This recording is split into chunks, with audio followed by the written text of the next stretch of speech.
Okay, good morning. Welcome to the City of Grande Prairie's 2017 budget review. I see councils assembled. We've got some community groups that are looking to make some presentations, and we've got administration all ready to go. I think we'll get started off this morning with a presentation from our Corporate Services Director and Chief Financial Officer, Mr. Ken Anderson, to set a bit of the context of what we have going into the budget review. And after that, we'll proceed on to community group presentations and then into decision making. That sounds good. If Ken has got his slides, I think, are ready to go. Mr. Anderson. Thank you and good morning. Welcome to 2017, which is the year 3 of the 4-year cycle that we have. The agenda today, we will change it up a bit, but the community groups are here now. Going to do a summary of the 2015 to 18 plan. There's a lot of initiatives that have been developed over the 4 years, and you kind of lose sight of it when you go year to year. So I'd like to remind everybody of those. And then talk about where we are going into 17 as far as revenue, expenditures, and capital funding. We can talk about the risks, the recommended review process, and then we get into the referred items, which is community growth, community living, community safety, and then we'll talk about a summary of the tax implications, at least initially. So for 15 to 18 on the operating side, we've added 17 additional RCMP officers, 4 for 16, 17, and 18, another 5 in 16. That was last year's process. New fire prevention officer for 2018, 5 bylaw officers, and additional enforcement. We've assumed operations of the South Bear Creek Pool in 2015, technical search and rescue, additional funding, the Grande Prairie Youth Shelter, additional funding, the VSB, some additional funding, sponsorship budget went up. And the annexation costs for 2016 were estimated at $1.5 million. If you have any questions about any of these items, you just please ask them as we go along. Carrying on with the operating, we've increased the parks improvement grants by $25,000 each year. We've maintained the seniors tax rebate program, which is $50,000. We've done the Legion Remembrance Day, we funded that off. Low income recreation access program and the low income transit program. Those are new initiatives this business cycle, $90,000 and $150,000. We funded STARS at $50,000 per year for each of the 4 years. And we've provided $50,000 annually to Nighthawk for their operating. So moving over to the capital side, we've created a new baseball diamond in 2016 of $400,000, as well as $340,000 for the refurbishment of the Wheelings golf venue. That was done in 2015. Actually, it was done, 2015. There's $32 million over the 4 years for road rehab and overlay. Community Knowledge Campus, we've designed the grandstands. That's one of the referred items today that you will be discussing. We put in $1 million over 3 years to move to 4 30-foot buses away from the conventional 40-foot buses. And we've also completed a feasibility study for the Performing Arts Center, and that cost of that was $40,000. That will be coming soon publicly. We've done the Montrose Greenways construction project, which is across the street. It's just about complete. That was $2.4 million. We've funded SCORES, which is an agreement between the city, the school boards, and the college of $500,000 for each of 15 and 16. We've skateboard park master plan expansion. We've funded that for $475,000. And we've twinned 92th Street. That's been completed. 68th Avenue is underway, and that will be completed with the bridge. The bridge is just about complete, so that'll project will wind up in the spring of next year. And the downtown enhancement project has $20 million funded, and that just began this year. Continuing on the capital side, we've done the 100th anniversary signs project. That was $200,000. We are looking at an entrance feature for the north side of the city, $150,000. Nighthawk capital funding in 15 and 16 of 177 and 116 respectively. In 2016, we've purchased, or just about complete, the purchase of the Grande Prairie Public School District building, which will be at the end of the year. We've also put some money in there for the redevelopment of the site. And the 2016 annexation cost for the capital side, funded through the Financial Stabilization Reserve, is $1.7 million. And those details will come in a little later. Council, if you have a question, ring in. I'll certainly see you. And Councillor Rice. And just make sure your microphone comes up so that those watching can hear. You mentioned the $200,000 for the 100th anniversary parks signage, but there was a surplus there that should have offset some of that. Where does that show up? You mean the surplus from the project? From the 100th anniversary celebrations. Oh, I believe that may have gone back to general revenue. Okay. So, thanks. I recall it coming to committee and council making a decision on that. Thanks, Councillor Rice. So this is where we are starting. Originally, when we did the 4-year plan, we planned on a 4.2% increase for each of 16, 17, and 18. 15, 16, 17, and 18. As we do these annual reviews, we make adjustments to it due to emerging issues, and all budgets are based on, it's a financial model built on assumptions, and of course assumptions change immediately after you set the assumptions.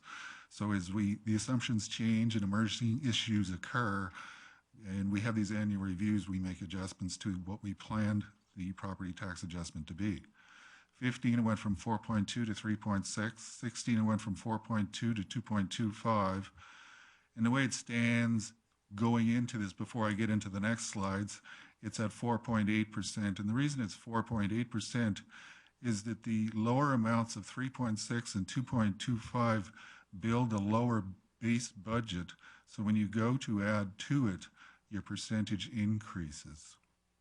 So it sits at 4.8%, but not to worry, it gets better. It will come. So when we look at the 17, we look at the revenue and we look at the expenditures, the budgets, to see what has changed that we can make adjustments to. We had a contingency in 2017 of $500,000. We planned that, so we're pulling that out immediately. Property tax growth, we've planned for $2.5 million per year for each of the 4 years. This year, for 2017, we're looking at $1.7 million. Which is $800,000 less. We're looking at, for your information, for 2018, it could be even lower. On the 2017, there was very little residential development. There was a reasonable amount of non-residential. There was 4 or 5 hotels that were built that contributed fairly well to it. But there doesn't look to be that much going on for the next year. Penalty revenue, of course, when there is a economic downturn, it does lead to payment issues for people. So we've increased the budget there by $200,000. With the economic downturn, the salaries that we planned for, they are actually less than what we planned for. As the economy goes down, then salary adjustments also go down. So we're saving $675,000 there. And then miscellaneous adjustments throughout the whole budget is $625,000. So we're seeing a revenue increase of $1.2 million. For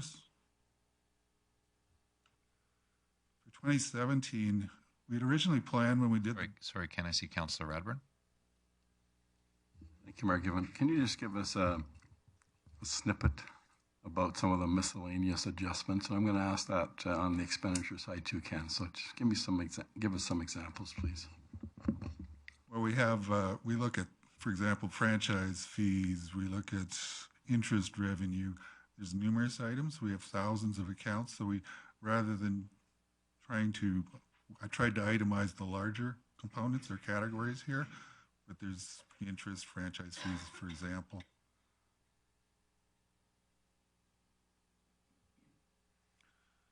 On the expenditure side, when the plan was built, the original intent was to redevelop the leisure center into a pool and then begin operations in 2017. Council's decided otherwise at this point. So that $1 million we had included for operations now falls out, so that's a savings. The fleet system, the savings there is due to the decreases in fuel costs. When we went into this budget, the fuel costs were higher, but they have lowered. Utility savings, we've looked throughout the organization. We've set some assumptions for Eastlink, for example, and there's a fairly large downward adjustment we can make there. And we went and looked at the number of facilities. So we're reducing the utility budget by $645,000. We also have a carbon tax levy that is beginning in 2017. That will affect so there's a few components to that, three actually. There's estimated cost for diesel would be $50,000 more, about $25,000 more for gas, and natural gas is about $125,000. There is no cost to electrical. We are tied to a contract, but as we go into future agreements, you will see as coal-fired based generation lands that costs will increase overall for electricity. And a question on utility savings. So that suggests, I guess the way that should be interpreted is that the city had made an estimate of how much we would be using for utilities, and it turns out that we believe that the actual for 2017 will be less than what our forecast amount, and so we don't have to budget as much money for utilities. Is that the right way to say it? Yes, you said it correctly. All budgets are based on assumptions and estimates, and sometimes they prove to be different. Councillor Radburn, did you want to ask about miscellaneous adjustments, or and you sort of stated that you wanted to hear about that? So, Ken, do you want to speak to the miscellaneous category with expenditure adjustments? Well, we've looked at all categories throughout the organization. In every department, they have a number of classifications. I don't have specifics, but it's quite a broad range, but I can have those numbers for you later if you wish. Maybe just a bit of a overview of what the higher order items are in that. Okay, Councillor Thiessen. Thank you very much, Mayor Gibbon. Ken, you mentioned in the utility savings, in the same breath, Eastlink Center, that we achieved some savings there. Would that have anything to do with the shutdown of the pool for renovations and not having to heat the water and stuff like that? Would that have caused us savings on our utilities? Well, it would have caused savings, but we saw these savings prior to the shutdown. We saw this as an ongoing matter. So it wouldn't be just a one-time because of the shutdown. Okay, thank you. Okay, thanks, Mr. Anderson. Now, the final item I have there is a recommendation to you. It's the operating annexation budget of $1.3 million, which I'll get into the detail in a minute. But when we went into the annexation and the model was originally developed going into annexation, the plan was that there would be a net cost to the city over the first 5 years, and as development started to occur in the annexed area, that it would start to actually be a contributor to revenue to the city. Now, as you saw in the previous slide, we've had a fairly good uptake in the revenue side here and the downward adjustment in the expenditure side. So we do have the ability to absorb the operating annexation budget going into year 2, so it is no longer an issue. And then whatever happens as far as development goes on in the future will actually start contributing to the city. So again, just to clarify, so rather than the annexation being a cost that increased pressure on the city's demand for tax increases, over 5 years, and we've been able to shorten that down to 2 years, or we've been able to absorb that cost earlier. Well, we funded 2016 from the Financial Stabilization Reserve. If you decided to pull this out and either transition it in a different manner, then the amount would have to come up from a reserve. But ultimately, you would have to deal with the issue, because dealing with it annually on a reserve, it will eventually get better in the annexed area.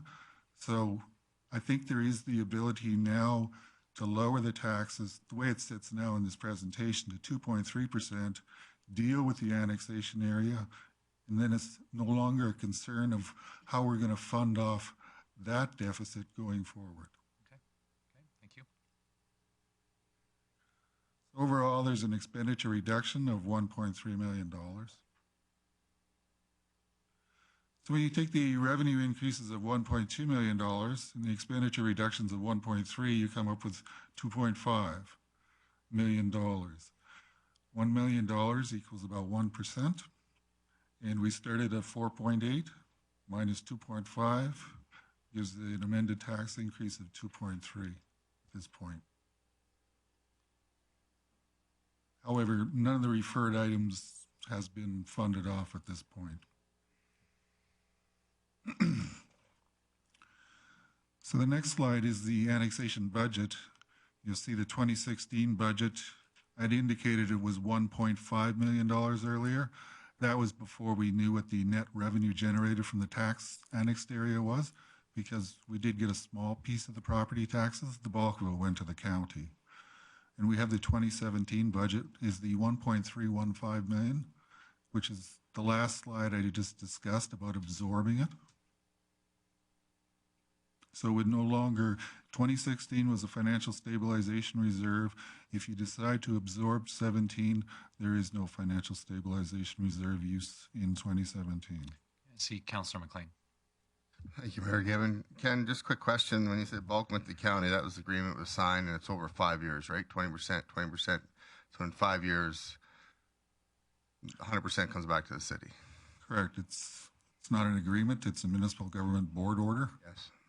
But yes, it's 5-year transition. Okay, thank you. See Councillor Thiessen. Thank you, Mayor Gibbon. Ken, you said for 2017 we don't have a financial stabilization reserve, but to pluck from. But in the future slides, I know you're going to get there, but it says capital funding for December 2018. That fund would be at over $9 million. I think he said he wouldn't have to withdraw from it to be able to fund this off. Okay. Yeah, so we don't have to tap into that fund to meet the need of the annexation. Okay, thank you. Yes, if we were to draw from it, we would draw from that $9 million. But if we absorbed it, there would be no need to draw from it. Okay, if we were to absorb it, where would that come from? Is it just a clear, we already have it budgeted and it's represented in the budget right now, or? Well, if I go back to this slide here, you would absorb it into the base budget here. And once you absorb it and recognize the other expenditure adjustments and revenue adjustments, the tax increase at this point would be 2.3%.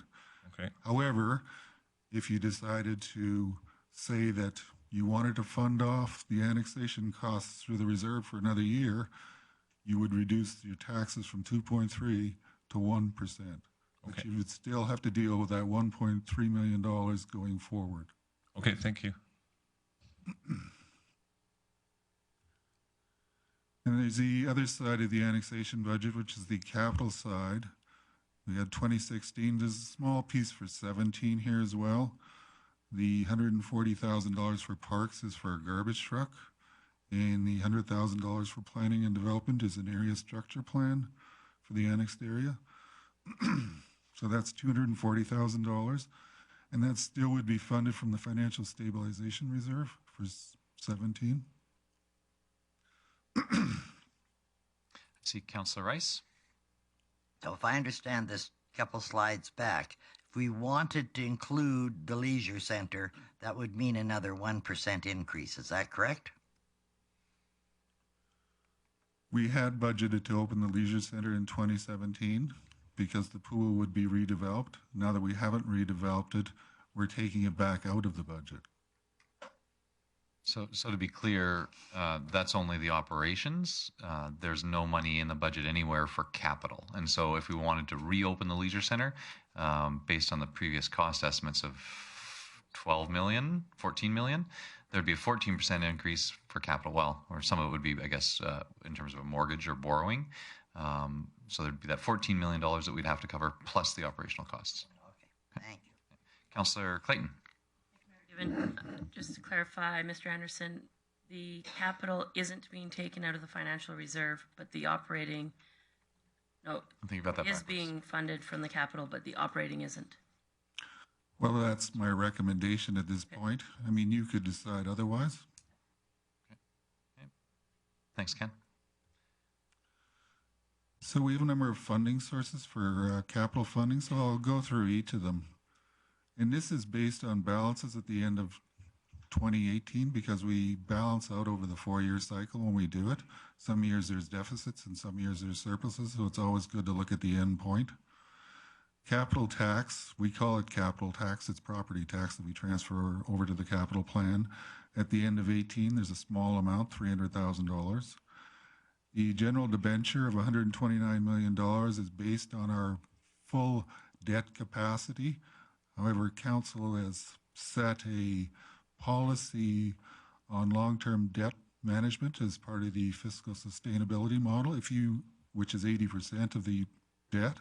If you were to go by that, it would be $103 million. That's your policy. Facility renewal reserve is fairly depleted. It sits around $140,000. Transportation levy reserve are funds that come from developers, and they're mainly intended for taking arterial roads and developing the further 2 lanes to 4 lanes. So really there are constraints. You can't just use it for anything you wish. The future expenditure reserve, you may recall last year that we actually, in 2015, we transferred $1 million of the surplus over to the future expenditure reserve, being that we did not have much capacity in this capital plan. So we sit there, that's one of our larger sources of funding at $3 million. Public housing reserve is meant for social housing. We are getting some contributions now from some of the facilities. Can I see Councillor Radburn? Thank you, Mayor. Ken, just speak to the future expenditure reserve, please, and kind of what particular projects do we tend to use this fund for? It's pretty much open to smaller projects is what we look at. We don't look for transportation projects. We'll look at minor projects. I mean, but in theory, they're city funds and they can be used for any project, but we try and keep it for those smaller items. The public reserve is the one statutory reserve that we have, and it's when you get cash in lieu of MR, and it can only be used for the creation of parks or recreation area, so that has a specific purpose. Fleet reserve is for the replacement of all the mobile equipment we have, buses, fire trucks, that sort of thing, everything. The fire equipment reserve is intended for the smaller pieces of equipment that the fire department has. Nothing to do with fire trucks because that comes out of the fleet reserve.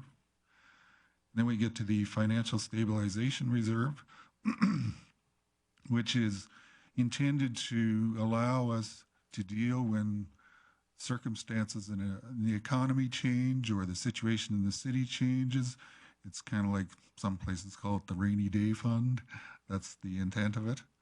And the policy states that the minimum in the reserve should be 10% of the operating budget, which is actually $16 million. So according to the policy, we're not even there. The cemetery reserve is for the perpetual care of the cemetery. Pinnacle Ridge special tax is for their fountains. It's a special tax that occurs in that area. If there's surpluses there, it goes here and it's used only for that purpose, the maintenance of the fountains. Winter stabilization reserve is intended when we have a snowy year and the annual budget doesn't cut it. So this is to allow for that capacity. RCMP reserves allow for the 2 members. Sometimes we have surpluses and sometimes we have deficiencies in the member complement. It's somewhat out of our control, but it's to allow for that balance. The next one is the MSI grant. This is based on what we know of the grant at this point. The province has stated that they'll keep the allocations the same provincially, but it could change municipally, or they could actually change the program. But based on what we know now, at the end of 18, there's $738,000 left, which is not much. Ken, I had a question about that, and you may not have it, but as we get into decision making, I'd like to know how much MSI do we have used in our plan for 2017 and for 2018? Even a sense of scale, I guess, would be helpful. I'd have to get that information. Is our annual grant amount in the roughly $10 to $12 million a year? It's around the 14 million. 14 million. So fair to say that we probably have about $14 million a year in 2017 and 2018 of funded projects from MSI. And as you recall, $20 million for the downtown rehab project is all MSI. That's all MSI. Over the 4 years. Okay. Thank you. All the projects are funded, and this is what's left at the end of 18. The gas tax fund is the federal program. This is also based on our calculations of what we know about the program at this point, $2.6 million at the end of 18. The next slide talks to our long-term debt, and we talked about this at committee a few weeks ago. We show the debt held there in the second column. The debt held also includes for other organizations, the larger one being the airport. The airport borrows, the airport services the debt through us, but we also, it's part of our debt held. And our debt limits and the percent of debts are shown there.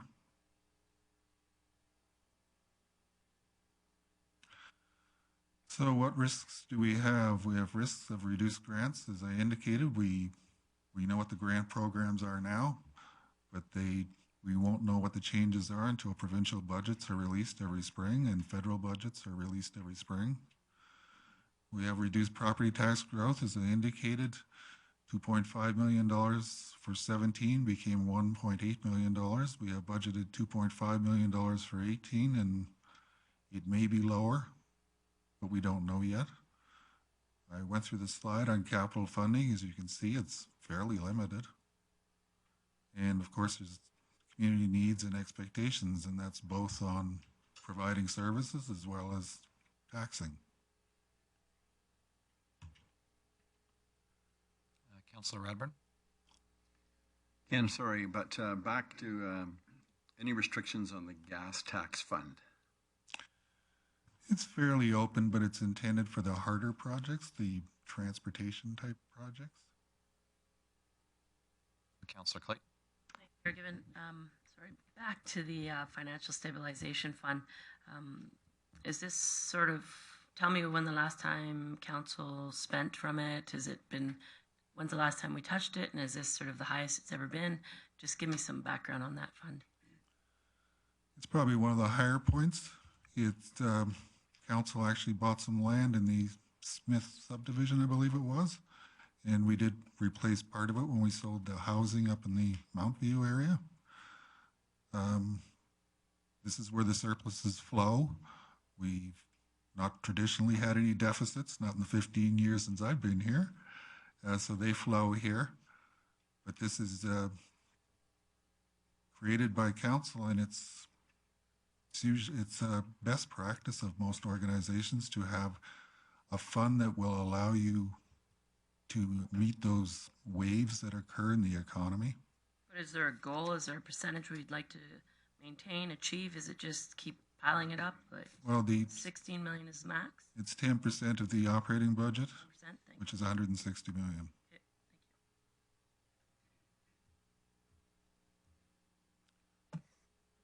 So we are moving into the referral area, so I don't know how you wish to proceed. I can.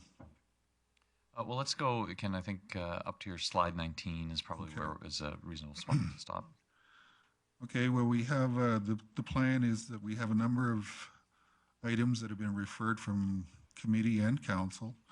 And as we go through them, administration will give an outline of each one. You can ask any questions for clarification on each of them. They've been identified as either operating or capital with an O or a C. And once we've gone through them all, then you could come back to the beginning of the list and discuss and debate what you wish to do with each one of them.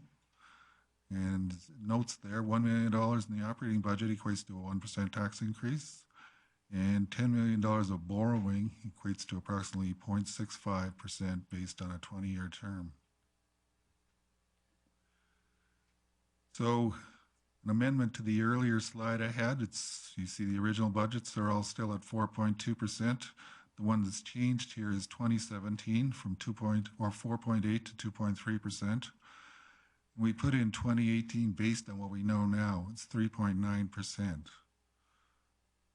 However, that's based on a budget, which is a financial model, and as you know, assumptions can change and circumstances can change as well. So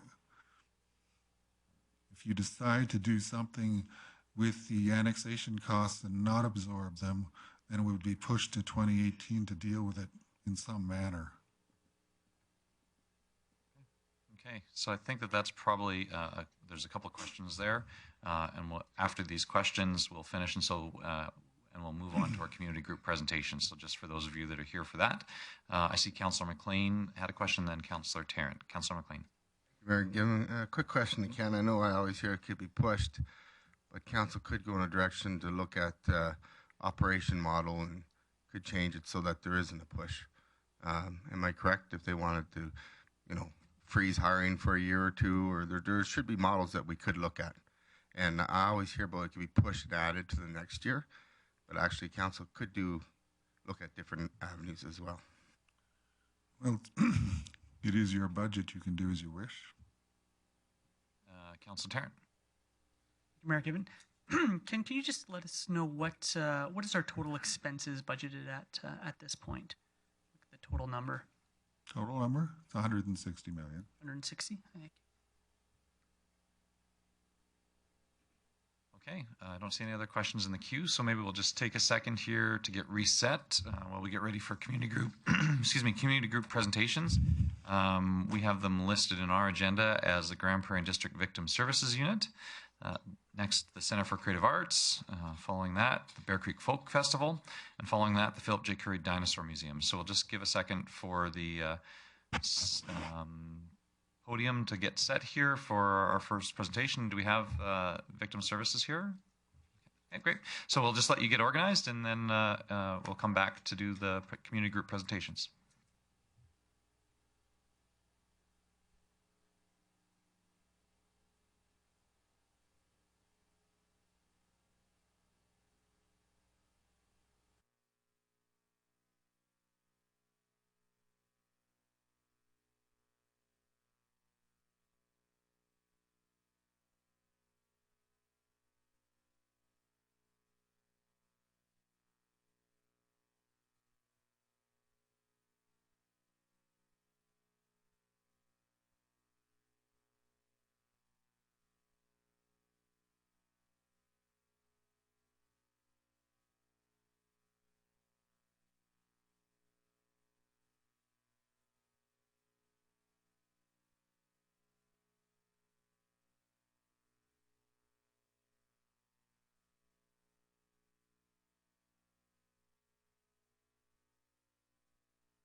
Okay, I think we're reset and ready to start with our community group presentations. First up, we have Grande Prairie District Victim Services Unit, and I'll just ask you both to introduce yourselves so that those watching know who you are, and we'll ask you to keep your presentation to approximately 5 minutes, if you can, as best as possible, and we'll make sure that there's time for council members to ask questions as well. Welcome. Thank you. My name is Joan, and I'm the Director of Victim Services, and I have Dan Sieben, who's our Treasurer. So he passed some information around that we would like to show you. So first of all, I would just like to thank Mayor and Council for having us here this morning. We're here to request an increase in the amount of funding to the grant that we receive each year from the City of Grande Prairie. We have been receiving $45,000 per year from the city over the past several years with no increase in the grant. Crime continues to rise in Grande Prairie and creates an increase of victims being referred to our program. From 2014 to the projected close of 2016, there will be a 44% increase of the City of Grande Prairie clients utilizing our services. We provide during the day, and we also provide a call-out 24-hour 365 days a year basis, and we average 5 emergency calls per month. The workload has increased and the demand for our services continues to be on the rise. We are managing to operate our program without an increase of resources and within the budget framework that doesn't account for the increased workload.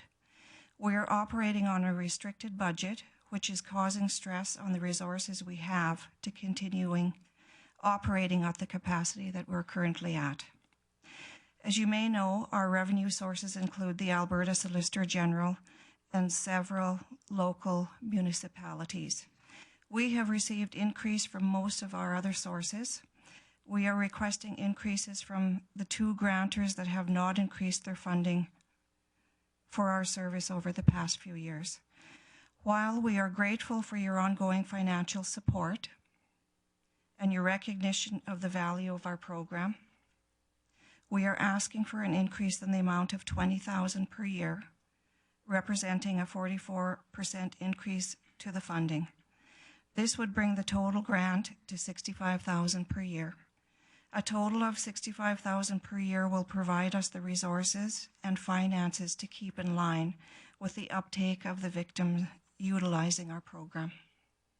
So we've attached just kind of a graph, I guess, of the years, the population, and the amount of files, and it just shows you what the uptake is. So if you have any questions on that, we will try to answer them. And I've also included 2 letters of support from our superintendent, Dawn McKenna, and our Crown Prosecutor, Stephen Hinckley. Thank you. Okay, thank you very much for the presentation. Any questions, Council, for the delegation? Councillor Rice. Not really a question, it's a statement. I really had a lot of difficulty with you putting your percentage change in there. If you're asking us for $1,000, I'd be happy to increase it 200% as well. So I thought that was kind of irrelevant. So. Okay. Any questions, the delegation? Councillor Rice? Councillor Rice? Oh, sorry, Councillor Tarrant. Well, Thank you, Mayor Given. Just a question, you had mentioned that it's been at $45,000 for the last several years. Your sheet shows the last 3. Do you know if that's, what does that several years mean? Is that 3 years? Okay, so I started there in 2012, and when I look back, it was $45,000. So it's been that amount for a number of years. If you need the exact, I could go back and get it to you. Thank you. Councillor Radburn. Thank you. So just, are we talking staffing? How would you use these additional monies if you receive them? Well, that's definitely something that we need to look at, is staffing. What I find is our staff right now are having to put in overtime hours. The court support lady is putting at least an hour and a half, sometimes 2 hours per day because she can't keep up with the uptake in the court system. Thank you. So can you just speak to the split of the, it appears from the information that you handed out that right now at the $45,000 level, the city of Grande Prairie is contributing about 64% of the total budget? Or sorry, of the municipalities that were listed. You don't have the Solicitor General on here or Justice. So can you just sort of speak to that split between the call volume and where it comes from versus the revenue and where it comes from? Okay, so all of our referrals, the majority, I would say 95%, come from the RCMP. The rest is maybe people just walking in because they heard of our service and how we can assist them. And Dan, do you want to address the other one? Sure. The Solicitor General funds about $243,000 a year. So, City of Grande Prairie is certainly the second biggest contributor. There is some other fundraising we do. There is some other donations we receive, but all of them are fairly minor compared to the grants. Okay. I see Councillor O'Toole. Thank you very much, Mayor Given. Thank you very much for coming in today and make your presentation. The space that you have at the RCMP building, are you finding that to be confined with the numbers that you have? And would some of this money be going towards extra space, or is that something that the funding is for? At this point, we would have to stay where we're at. The most important thing is getting some more supports in there for the victims that are going to court. So the detachment has just been renovated, as probably most of you know, and they will have an extra spot in the bullpen, so we could place an extra worker on that side. But as for our main office, we're right at capacity. Okay. And just to follow up, you're talking about getting extra help. How long would it take for a person to go in, volunteer, to be actually able to go to work through security and all that kind of? Okay, so the security clearances are taking about 6 months right now for an advocate, a volunteer advocate, or a staff to be cleared to come and work in the building. Okay. Thank you. You're welcome. Councillor Rice. Pay rent? No, we don't. So that's a contribution by the city of Grande Prairie. That's Is that showing in your statistics or in your funding? No, it's not. Thank you. Thanks, Councillor Rice. I don't see any other questions. Okay. Okay, thank you for the presentation. Mr. Anderson, can you remind me, is this, or maybe Mr. Galante, is this listed as an item, a referral item anywhere in our discussions? Or Gary, sorry. I've covered just about everybody now. Okay. Yes, Your Worship, it is covered under the community group funding. The slides will come up later. So this is an item that will come up for discussion. There's not a need for council members to flag it for discussion. That is correct. Okay. Okay, thank you. Councillor Rice, you had something further? My question is for Mr. Anderson. I don't know if this should come up now or in the referral, but could you give some thought to an approximate rental contribution that we make for when it comes up for referral? I don't need it off the top of your head, just in the next couple hours while you're thinking. Yeah, yes, I will give it consideration and try and come up with some estimate. Okay, thank you. Okay, thank you very much for providing additional context for us. Thank you for having us. Okay, our next delegation that was scheduled is the Center for Creative Arts. Ms. Hook, welcome. Same sort of thing, if you can keep your presentation to sort of approximately 5 minutes, and you can see that there's also lots of time for council to ask questions, and if you just wouldn't mind introducing yourself for those people that will be watching. Welcome. Sure. Thank you. Thank you very much. My name's Candace Hook. I'm the Executive Director at the Center for Creative Arts, and so I'm here representing that society today. I'm not going to get into too much detail about the operations of the center because I know we're short for time, but if at any point you have questions about that or our relationship with the city, feel free to just stop and ask me. Today I'm here to talk about a project grant that we applied for, and it's to address the flooring in 2 of our studio spaces. To be honest with you, the flooring in the majority of the center needs to be addressed eventually, but in this budget cycle, it's really just 2 spaces that we're looking at. The center was renovated several years ago, as you all know, and during that time, these floors were just not addressed. The previous flooring was removed and anything that had to be taken out from underneath them was removed. There was some excavation, and the city did cover the cost of all the flooring in the common areas, so areas like the bathrooms and the hallways and the elevators. But in the actual studio or program spaces of the center, that fell on the society to install new floors.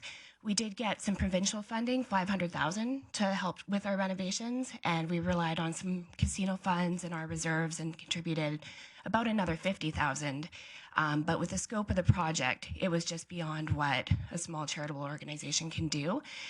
So in the interim, we had some flooring donated for one of our spaces, but underneath it was never leveled or skim coated. We really were just given the base cement flooring. And in other spaces, as some of you that have seen the center, we've just stained it and we've put a clear sealant on it, which is fine in the areas like our galleries where it's fairly tidy. But in areas like our pottery studio, it's pitted, and when you get mud in there, you really just can't clean it out. So they were good temporary fixes, but now, 5 years in after the renovation, we need to be looking for something more permanent. So what we've proposed is a matching partnership where the city would pay for half of the flooring and we would pay for half of the flooring, so we can come up with something that's going to be clean and safe and last us for quite a while. For both of the spaces, and I can break it out individually if you want to, but if we were going to do both of the spaces, the total project is $25,831.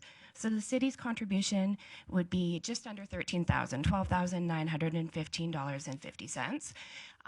We're very interested in saving money on this project too, and so we've spoken with several flooring companies, and I think we've come up with a really good balance of economy in the floor that we've chosen, but also something that's going to last for a good long time. For us, really, it's not pretty in there, but that's not our biggest worry right now, but safety is a concern. I'm not sure how many of you have been upstairs to our 3rd floor dance studio, but that's the one where we put in that donated flooring, but we never had it in the budget to level underneath. And there's gaps in that floor that, unless I go up and kick the flooring back together before an event, sometimes it's like a centimeter gap staggered throughout. And I really fear that someone's going to catch a high heel in there and sprain their ankle. We've had lots of instances of stub toes needing little Band-Aids, but fortunately so far there has been no major incident, but we'd like to repair that before someone does get hurt. Downstairs in our pottery studio is where we have the pitted concrete that just can't be cleaned. And my main concern there is with the pottery dust. Repeated exposure to pottery dust is very hazardous to your health. And we have staff and citizens that are in there very repeatedly. Pottery is addictive, so once they go down there, they don't come back out.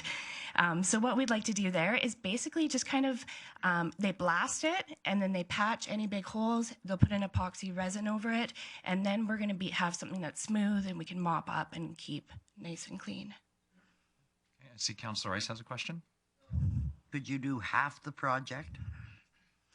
Like one of the rooms and not the other? Definitely we could, and I know that's something we could look at. We actually wanted to do both of these spaces for quite some time, and we spoke with representatives in our facility department, but they felt like it just wasn't in their budget to do this unless it was in the larger budget. And so we looked at this as our opportunity to get this project done. We could definitely wait a couple years to finish it, but I don't see an advantage when we know that it needs to get done now. If anything, it's quite overdue, and it seems dangerous to let it wait. So I understanding one project is to level the dance studio floor, and one is to put the smooth surface downstairs. Those are the 2 projects. Yes, well, and actually upstairs in the dance studio, we're not even looking to completely level it. Like they'll have to do some work to the subfloor, but we're going to put in that vinyl plank flooring, and that floats a little bit and has some give to it. So that was a more economical way of going than completely leveling the floor. But yeah, upstairs in the dance studio, we're going to take out the separated floor that's in there, patch it up a little bit, and add a nice new clean floor. And then downstairs in the basement in the pottery studio, there's not really anything in there to take out right now. Our stain is worn off. The sealant needs to be resealed. So we're just looking at blasting that and covering it with an epoxy that'll kind of smooth it out and make it so that we can clean it. Do you have the cost of, like, broken down? I do, yeah. So for the top floor in the dance studio, and really when I say dance studio, that's more a historical name. No one really dances in there anymore. Yeah, well, I guess we don't say that you can't, but generally groups like the Figure Drawing Club meet up there, the Grande Prairie Photography Club. It's used for any of our programs that are too large to be contained in one of our smaller spaces. And it's a really good multi-purpose community room. And to replace the flooring in that room, we're looking at $17,325. And that'll put in a commercial grade vinyl laminate floor that should last quite some time. And for the pottery studio down in the basement, that room's smaller, and we're looking at $8,506 to put in the epoxy floor. Thank you. See a few other questions. Councillor Radburn. Thank you, Mayor Given. Good morning, Candace. Candace, in addition to your operational grant, do the city, it's a city facility, so we take care of the maintenance, ongoing maintenance of that facility. Is that correct? Yes. So we have a lease with the city. We don't pay rent in the facility, but we do have a lease. And in that lease, it breaks down whose responsibility is what as far as the care and maintenance of the city or of the building goes.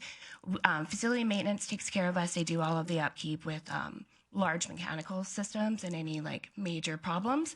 Anything that is more superficial or operationally based, we take care of.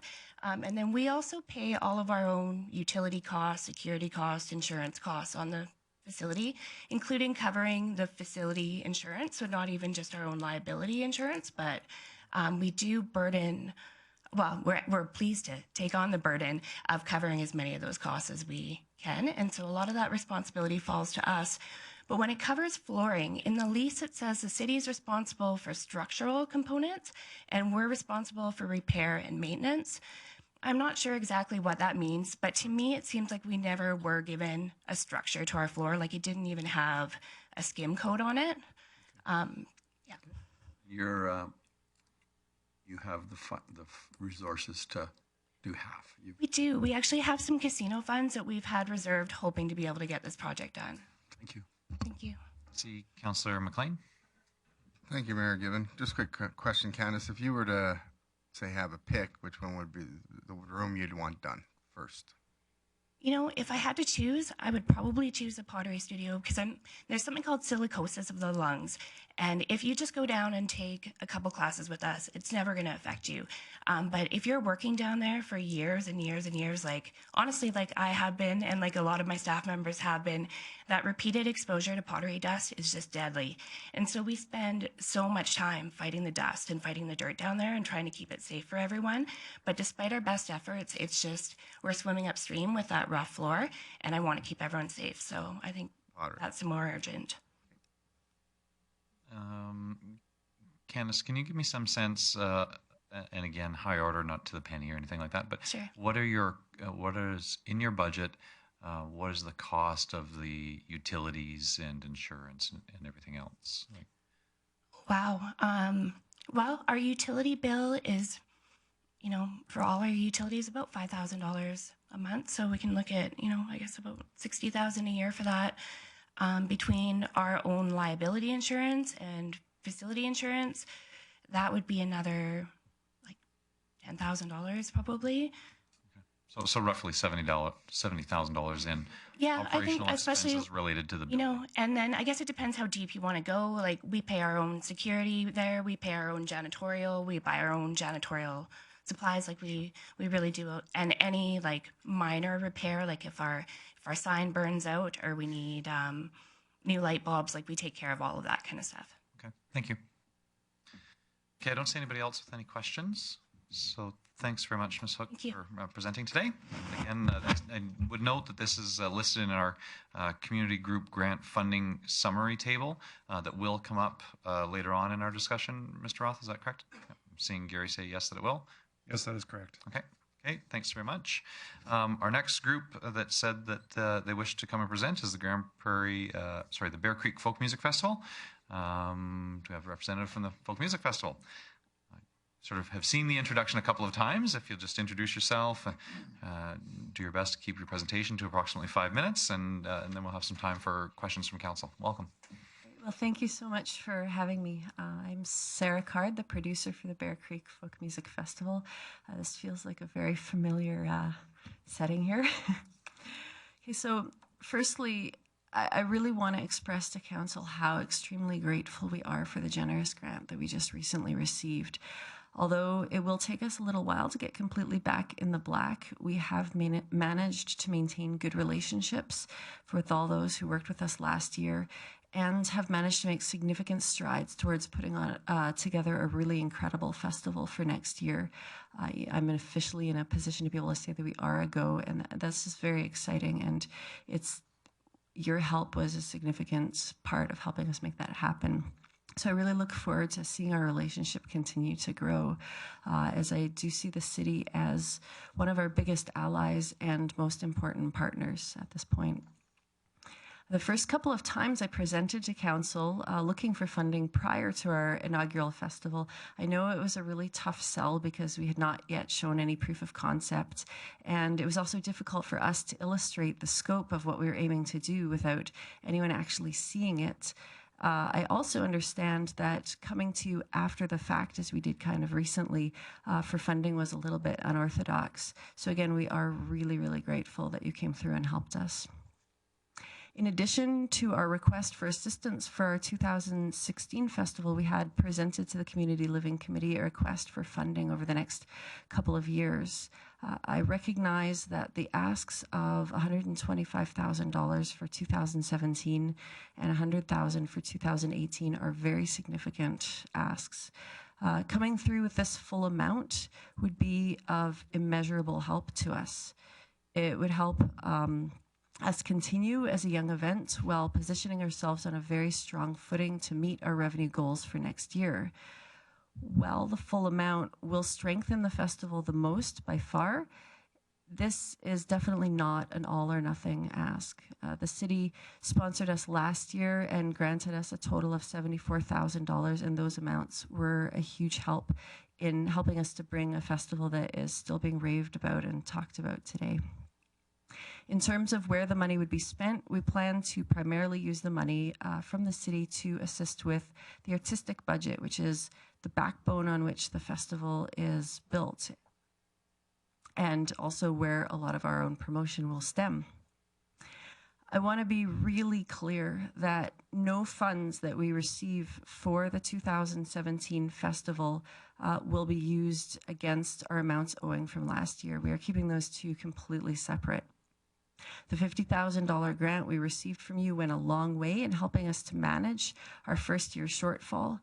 Since then, we've been working really, really hard to continue to narrow the gap. A successful crowdfunding campaign we did recently raised over $15,000.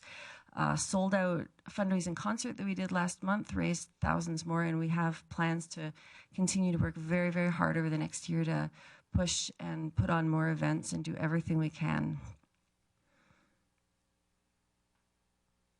Additionally, if we do meet our projections for 2017 and we manage to see any profits on the next festival, we will use those against the debt as well. There is no major folk festival in Canada that did not go through similar challenges in their first year. It was through community support and a lot of really hard work that enabled them to grow to become the major legacy events that they are today. And we are absolutely confident that we can do the same. In appreciation and recognition for the city's contribution, we would be really happy to recognize the city as the sponsor for children under 12 being free, again, as we did last year. Many people were extremely happy with the family-friendly vibe that our festival created, and that was in no small part to the amount of families that brought their children for free, courtesy of the city, and I got a lot of feedback about that. Already, I have stood before you expressing how much of an impact the Bear Creek Folk Festival had this summer in terms of community building, a strong civic pride, cultural enrichment, in terms of a shining positive spotlight on Grande Prairie for the province and the nation to see, in terms of economic impact by bringing over $1 million into our local economy and roughly 2,000 visitors to the region who all left raving about how they're so excited to come back. In terms of world-class entertainment at a great event, it is really hard to grasp the full extent of the positive impact that this festival will have in the long term, but with the glimpse we've had so far, it's really exciting for me to contemplate that. We already have our 2017 bookings well underway, and I can promise a lineup that is equally as strong as last year. It's going to be a really fantastic event. We also already have commitments from the Edmonton Folk Fest, as well as many of our other major sponsors from last year. We're working on more sponsorships as I speak, and a team of volunteers is eagerly looking for more ways to fundraise. Our next big announcement is that, as I said, we will publicly begin promoting early bird festival passes starting next week, and those passes will go on sale November 28th, which will be just in time for Christmas. We really hope very much that you will continue to partner with us and be a pillar in creating a legacy for the city of Grande Prairie. Ms. Card, thanks very much. Any questions for our delegation? Councillor Rice? Now, we have a fund for events such as this. Do you access that fund as well? Well, your fund, the festival fund, does have a maximum at the moment of $14,000. Now, if we are granted money today, we certainly don't plan to double dip. So we would only really go ahead with pursuing that funding if this was not successful. Thank you. Councillor Clayton. Mayor Given, thanks for coming again today, Sarah. Could you tell me, since we last met, have you approached any of the service groups or any of the clubs in Grande Prairie as a potential partner? Well, last month our focus was our Indiegogo campaign. We were worried that approaching people while we were in the middle of a crowdfunding campaign, they might not have the same confidence that we have the stability moving forward, and they might be more leery about working with us. So we wanted to put a couple weeks between that campaign and our push forward. We have a large meeting scheduled with about 23 of our volunteers for next week, where we're going to be working on strategies for fundraising in the next year. That's definitely one of the things we'll be talking about doing, and it's a big push over the next little while, but we did want to put that little bit of distance just so that we could come out strong when we are approaching people. Yeah, and further, last time you were here, you mentioned you were meeting with some surrounding municipalities. Can you give us an update on how that went? Yes, so we did approach the county, and that was not a successful ask. Thanks, Councillor Clayton. Any other questions? I don't see any other questions in the queue. Thanks very much, Ms. Card. Again, I would note that this is listed on our community group grant funding summary, and that will be coming up later on in the agenda when we go through and do the discussion debate in the different service areas. So this would come up in the community living service area. Okay. Thank you so much. Okay, next we have the Philip J. Curry Dinosaur Museum. I think I see some familiar faces. If, again, you've sort of seen the spiel to start off with, you've got approximately 5 minutes, but please introduce yourself for anybody that's watching at home or online. And obviously, council members are likely to have some questions, and so we'll make sure there's some time for that as well. Welcome. I'm Loretta Levers, and I'm the treasurer from the Philip Curry Dinosaur Museum. I'm Tim Powell, and I'm the chairman of the Dinosaur Museum. Welcome. Good morning, everyone. And our ask for this is a donation from the city of $150,000 towards operations. And currently we're about $500,000 shy. We haven't met with the MDs of Greenview, Saddle Hills, and a few others yet. So we're just getting our 2017 budget together. Yeah, as you know, we've been open for a year, just over a year now. We've had over 120,000 people through the doors, of which a little over 70,000 were children that have been there. And there's about 30,000 people that live in the surrounding, in the county and the MD. So the city is, a lot of people from the city, of course, have been out to visit.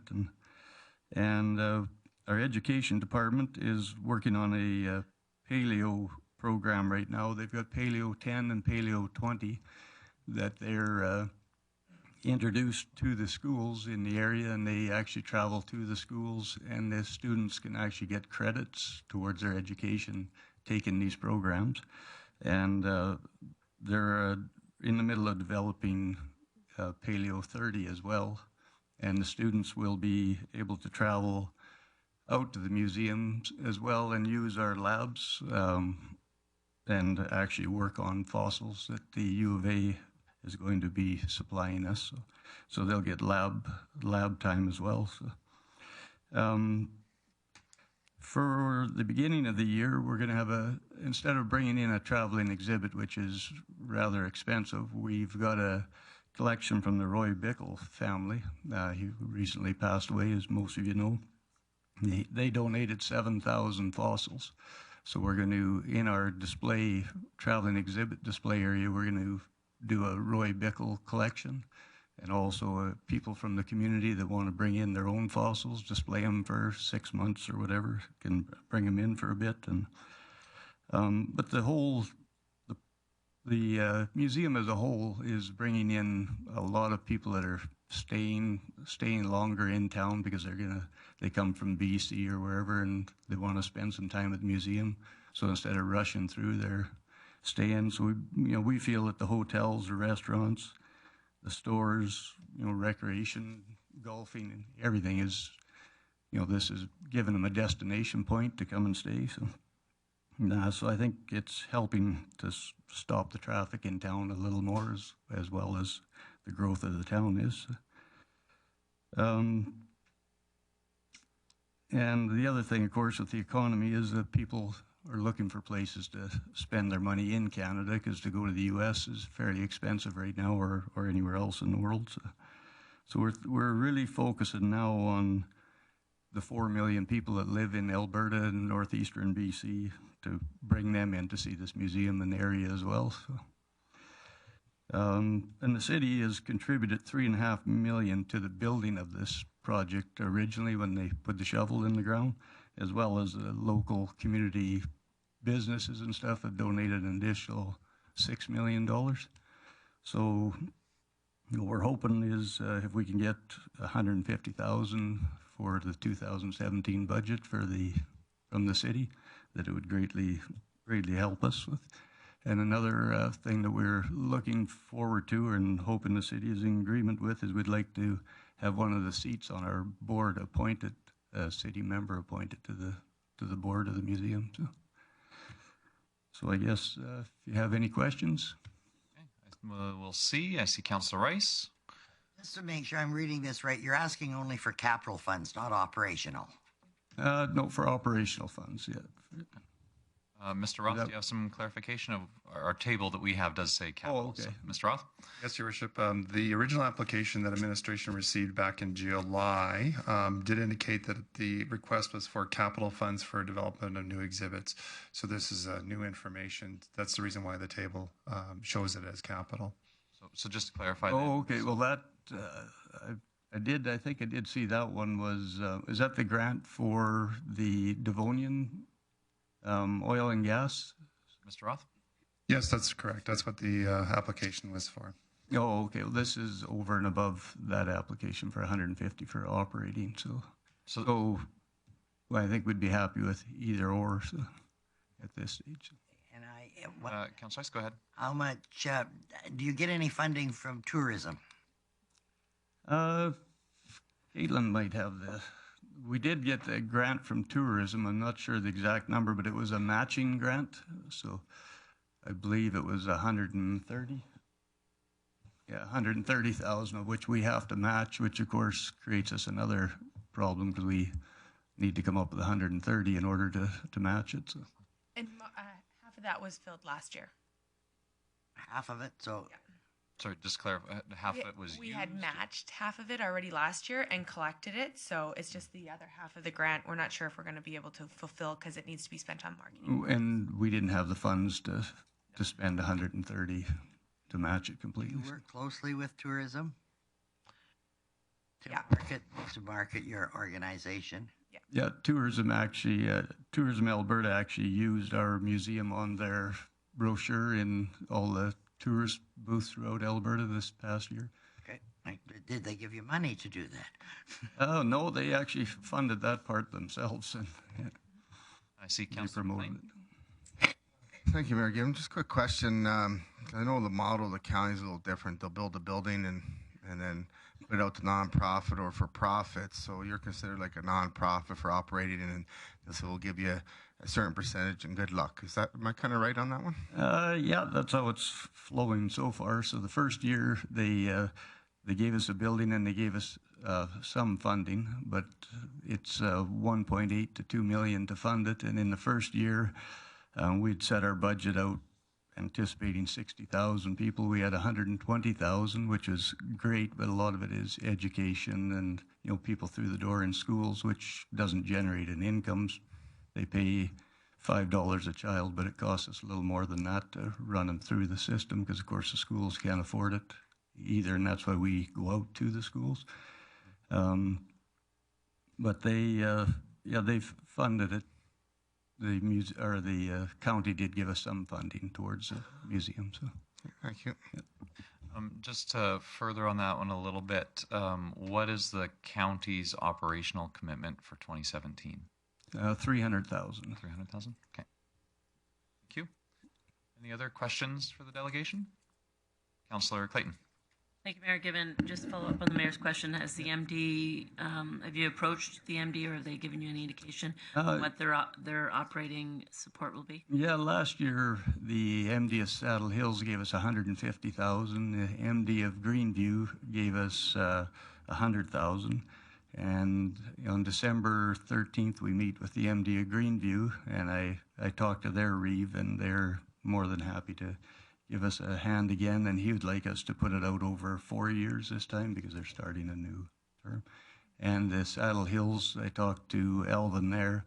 Haven't set a date with them yet. I actually have to give Tracy a call back, but they're more than happy to give us a hand again. So. If I could follow up on the 300,000 that the county has set for operating, is there any length of commitment there, or is it just for next year? Just for next year. On January 1st, they give us 300,000 to. Yep. Okay. Any other questions? I don't see any other questions for you. Thanks very much for being here. Sure. Again, this is listed. And so just actually before you do escape, so what we have listed is the $150,000 request for capital is listed. And so would you like to see both requests considered? Yeah, I'd like to see both for sure. Okay, so there's a $150,000 request for operating and a $150,000 request for capital, which we previously had. Right. Yeah. Okay. Okay. Thank you. Thank you all. Thanks for that clarity. Okay. Now that was all of the delegations that we had listed. I do see that we have representatives from PAZA here. I'm not sure if you're intending to make a presentation or wanted to make a presentation. I know that council received a presentation from PAZA at one of our regular council meetings a little while ago. So we have recently heard from you. And I guess I just would look to administration to see where, if anywhere, it's on the community growth slides. Okay. So it's no community growth. This is community living. So on the community growth slides, so Director Miyagi, in your slides, had you intended does PAZA show up, I guess? Thank you, Mr. Chair. Yes, it does. Does. Okay, so you're on the list. Council will see the request, and we'll have an opportunity to choose what sort of action they wish to take. But we'll give you the same opportunity, please, if you'd just like to introduce yourself. My name is Elizabeth Bell. I'm the executive director for the Peace Airshed Zone Association for PAZA, and we actually were here just to observe. But given the opportunity, we would like to just bring forward a note that the amount that has been calculated that is being put forward for consideration is not the same as the amount of the ask. So it is short a few $100s. We know that that's not a great deal of money, but we have a funding formula that is based on scale. And so our municipal contributions for a particular municipality is based on a population range. And so our full ask is for $21,000.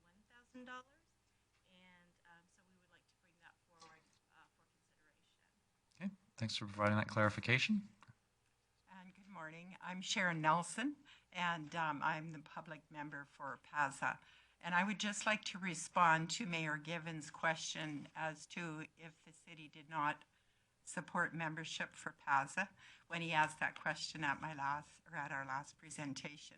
And being not as quick up here as I used to be, I went home and I thought about it for a while, and I thought, okay, for me and for PAZA, I believe that if the city does not join PAZA, that it has a detrimental effect for us in perceptions. And the perception would be, why isn't the biggest player in the region a member? And that may impact other organizations that are smaller and have less budget, less funds, etc. And the other thing that I think this would affect is collaboration for people to be working for better air quality. It's not about municipalities and who's at the table. It's about collaboration, and it's a new era. I think that the majority of people want is that we're in it for each other. It's not industry against people driving cars. It's that's what our environment is about, and I think if you would consider that when you're thinking about joining PAZA. Thank you. Thank you. I see Councillor Rice has a question. Such a thing as like an associate membership that would be cheaper? No, our membership structure is such that we have public members, we have NGO, which is non-government organization memberships, voluntary memberships, municipal memberships, and industry required memberships. And so each one of those has a particular scale, and so we assign memberships based on that. And so for the municipal memberships, we are looking at a population-based amount because we are considering population or population-generated types of emissions for particular communities.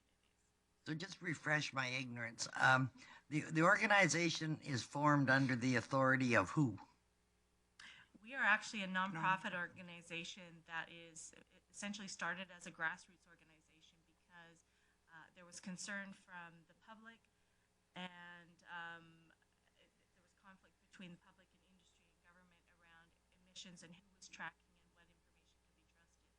So Alberta Environment, Alberta Health, the public, and industry all got together and created this organization to create that third party, that unbiased, transparent organization to collect and provide this data so that it would be removed from sort of partisan. And do you also receive funding from Alberta Health and Alberta Environment? No. So they just had a good idea, but Pardon? they just had a good idea. That was their part. Brought to the table, essentially, is what it was. See Councillor O'Toole. Yes, thank you very much. I'm just going to ask you for some funding sources. So does the provincial government give you any money? We have a contract with them to operate 2 of their stations, so they provide funding in that form. In addition to the actual operation of the stations, there's some administration and other related costs that are part of that contract. So we do receive funding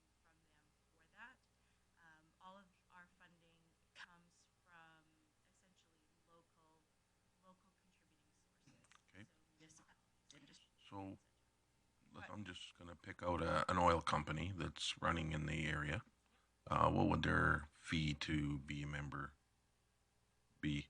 Their membership fee. So let's say a Pembina or Seven Generations or some other company like that. On whether or not they're required member or a voluntary member. So if they have an approval to operate, which requires ambient air quality monitoring, they would pay a fee per ton of the emission load that they're creating. And so, you know, it can range from anywhere from $5,000 to over $100,000 for CNRL, for example. Right. Okay. So then our voluntary members, then they are not in a situation where they're required to do ambient air monitoring. So we have something like Secure Energy where they're just they're supportive, and so they pay a voluntary fee of $1,000 because they're not really contributing to that emission load. And if I may add, Councillor O'Toole, I know a business like Weyerhaeuser, they can do their own monitoring. It's my understanding that they could set up their own monitoring, but they choose to use the third party, PASA, to do the monitoring, right? Public has trust in a nonprofit across the board entity, so they choose to support PASA. And we have voluntary members, such as my business, and I choose to support PASA. So I don't have to, there's no obligation, but if my interest is in air, I have a business that affects air quality. So that's the organization we are. We are not county driven, we are not provincial driven. We are PASA, we're for the whole area.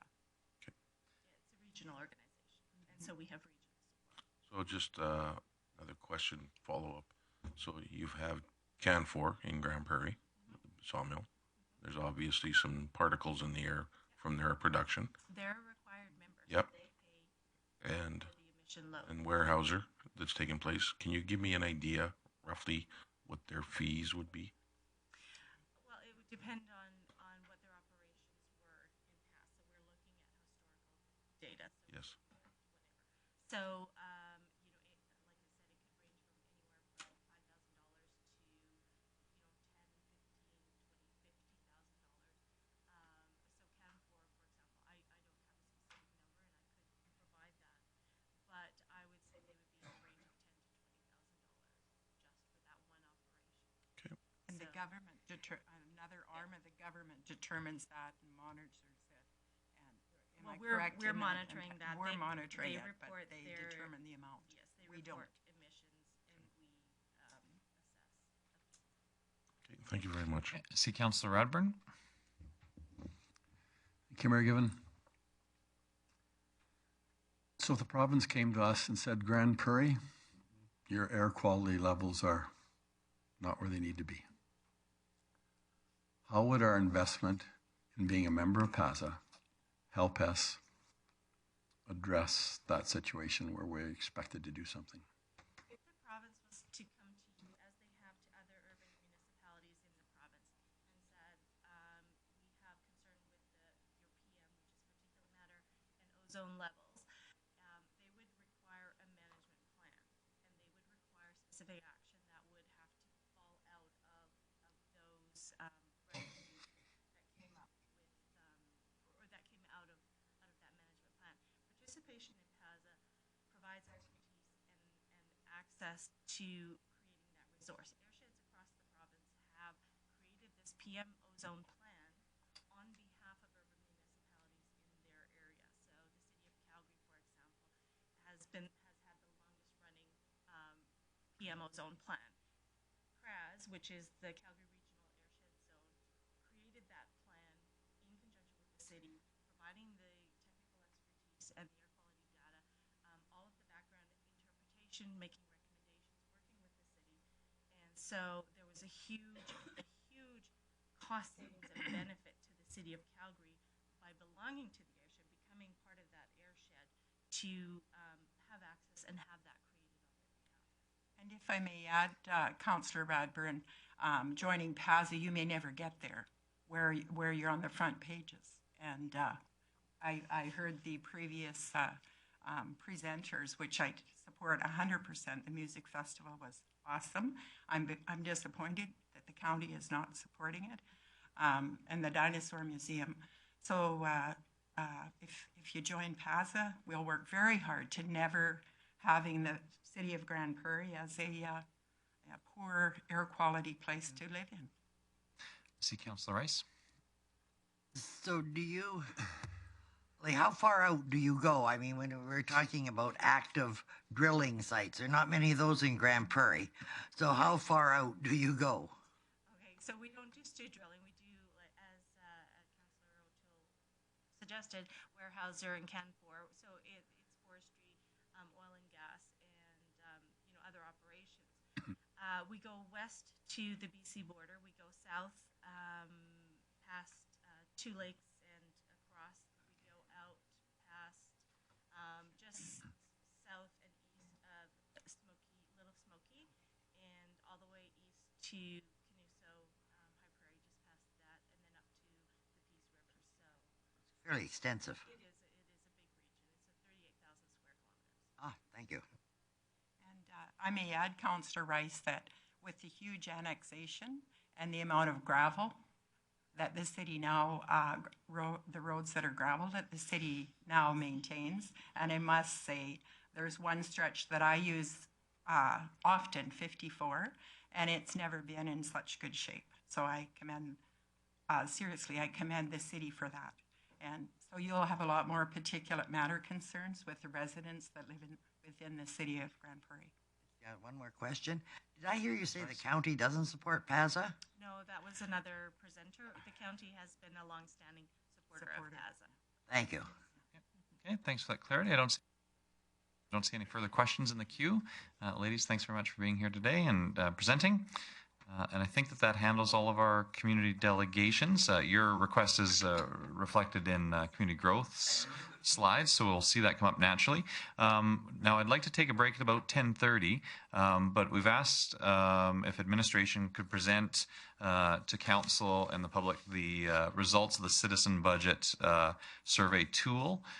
This is intended not to necessarily provide a scientific overview of the community's reaction to some of the questions that were asked, but it is data that was passed out to council, and I think, Mr. Ollinger, you're ready to be able to present that. And are you able to put the slides up so that they'll be visible on the screen? Okay. Do you have them? Actually, yeah. If maybe you could come to the presenters table. We can use our overhead camera, Mr. Ollinger. Council has the benefit of having these at hand, and certainly wanted to let the community know what we heard from them. And so, Mr. Ollinger, if you just make sure one of the microphones pointed at you, and you'll maybe move that laptop out of the way. You've seen people do this, I know. And so that overhead camera will shoot down right where the plastic thing is on the desk, and so you could put your papers there. And I think they almost have to be upside down from you.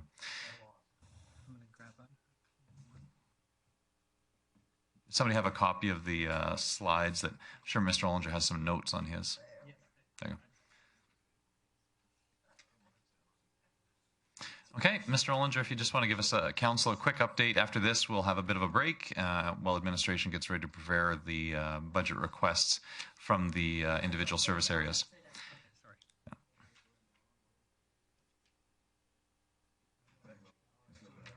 I think we've got it here. Yeah. Okay. So, Mr. Ollinger, if you want to just guide us through this and maybe let us know how many respondents actually provided input into the citizen budget.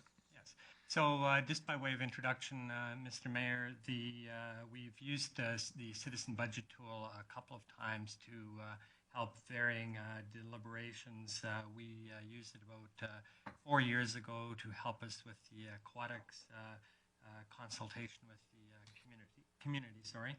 And in 2014, when we had the full budget presentation. Mr. Ollinger, can you just make sure that the microphone's a little bit closer to your mouth? I think that one of our delegation pulled it away. Pull it a little bit closer to you so that it actually picks you up well. And in 2016, 2014, we used it when the full budget was under review. And so what we have before you is we've provided a bit of a summary of the charts that support the questioning. So far, we've had 650 responses to the survey within a week, which is quite remarkable. What we did was we asked a number of questions, basically 8 questions. A couple of them were related to existing things in the budget, like automated traffic enforcement, as well as the existing police budgeting. We also asked then for questions regarding the CKC grandstand, the South Bear Creek, Nine of Diamonds campground, the 116th Street overlay, the CSD building renovation, and then we ask if people would support a further tax increase to support additional programs, services, and infrastructure. And you also would have received a document that had the responses that were connected with that. And of course, given the economy, people commented on the level of taxation. They also commented on the snow removal. And then they used the opportunity, of course, to support the reopening of the leisure center. People asked for improved dog parks.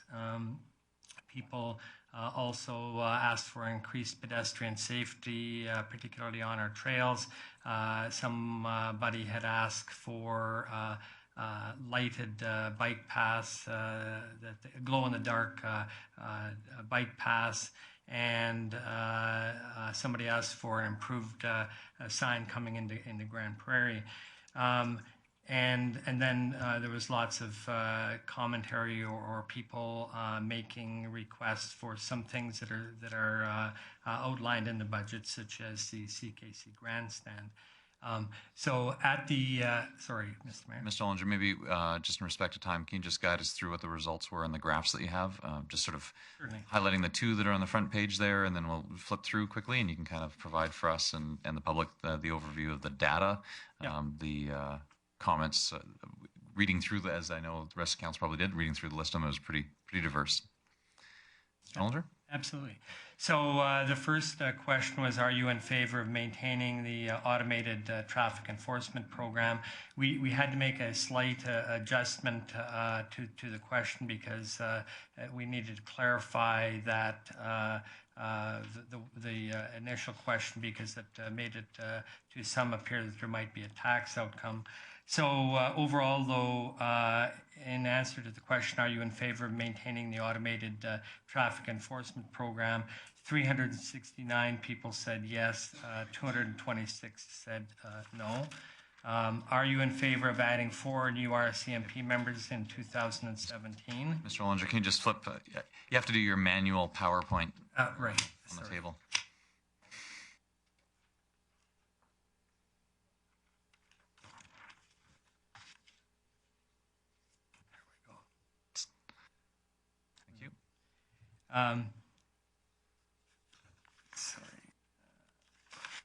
Are you in favor of adding 4 new RCMP members in 2017?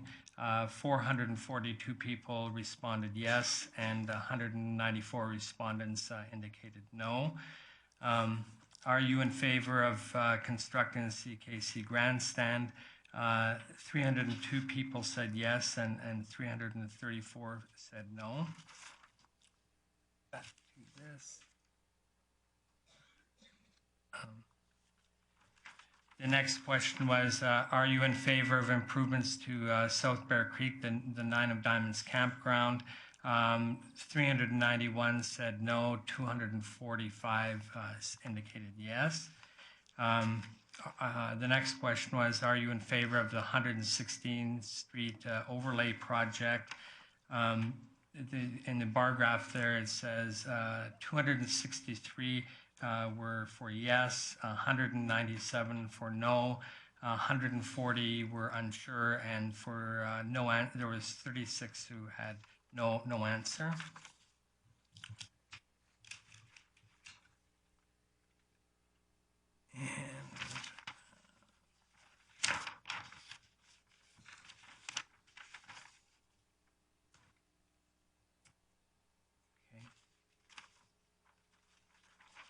And then the last two graphs, are you in favor of the CSD building renovation project, which the choice was a full renovation?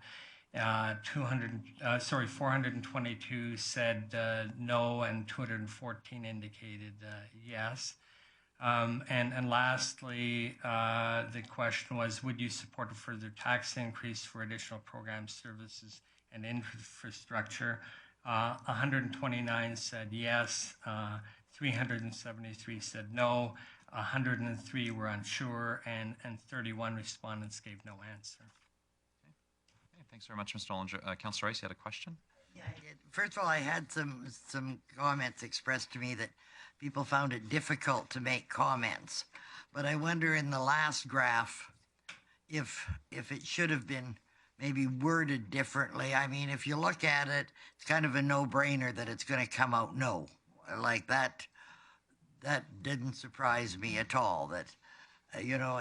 Councillor Rice, I think we could word the questions any number of different ways, and that's so this is presented simply for information, and it's an intent to give council a bit of a sense of the feeling in the community, sentiment, certainly not a scientific effort necessarily.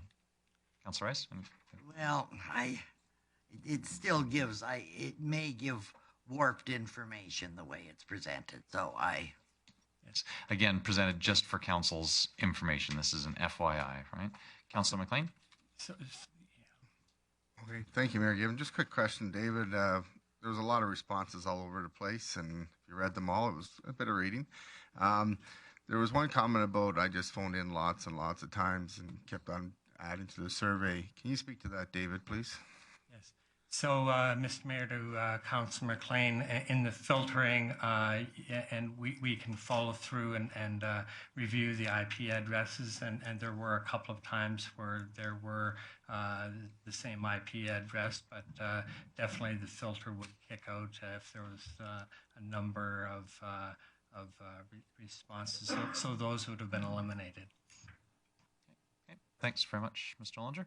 I don't see any further questions. And so, Councillor O'Toole? Just thank you very much, Mayor Given. Just as a question to that, if my wife and I decided they are both going to fill in the survey independently, would that IP address... It would show up twice. So then you have to sort of consider that, I guess, as well.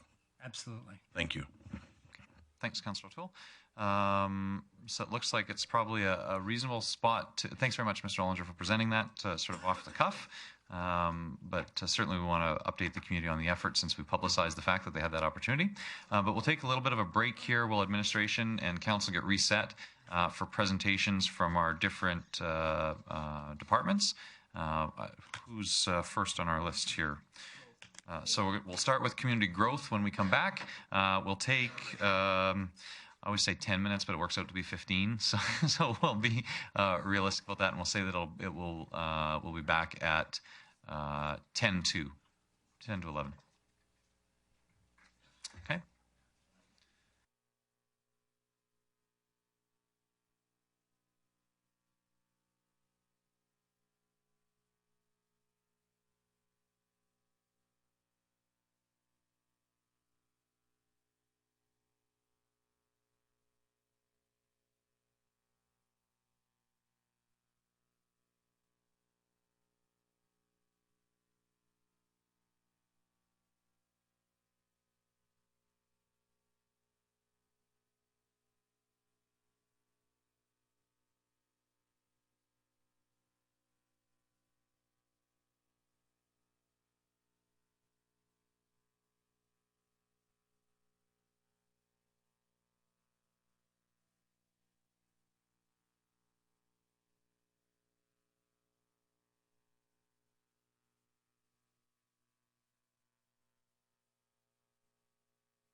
welcome back to the City of Grande Prairie 2017 budget review. We're going to enter into the discussion area on the presentations from our different departments.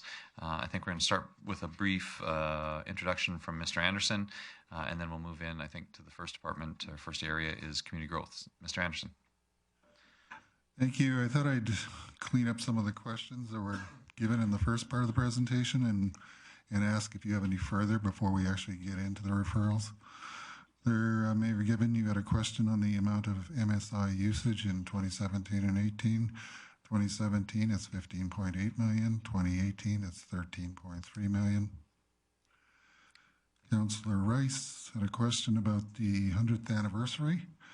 And actually, we've used $175,000 from the anniversary project for these signs.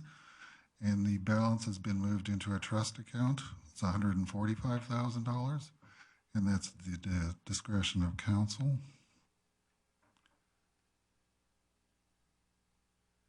The victim services, Councillor Rice asked for what is the value of the space that they use at the RCMP detachment? We estimate $15,000 per year.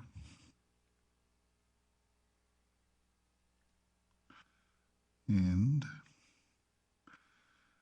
Councillor Radbourne asked about the miscellaneous revenue and expenditures. As far as the revenue side goes, we do get estimates from our franchise providers, which is ATCO Gas, ATCO Electric, and Aquaterra. So there are some franchise adjustments. As you recall, we also changed our investment management firm. We believe there's lower costs, and so we've increased the estimate for interest as well. On the expenditures side, we had budgeted for in 2017 is the discontinuance of a gift in kind or gift in lieu for the ADAC Center. For a number of years, ADAC Center has been paying their grant in lieu, and it was always thought, because they're being managed by Alberta Health Services, that they eventually would be taken over and there would be no longer a grant in lieu. So it happened in 2016. We recognized that in the property tax bylaw. However, we accounted for it, or we thought it would happen in 2017, so we're removing that. The other area in the expenditure side is the fiscal services.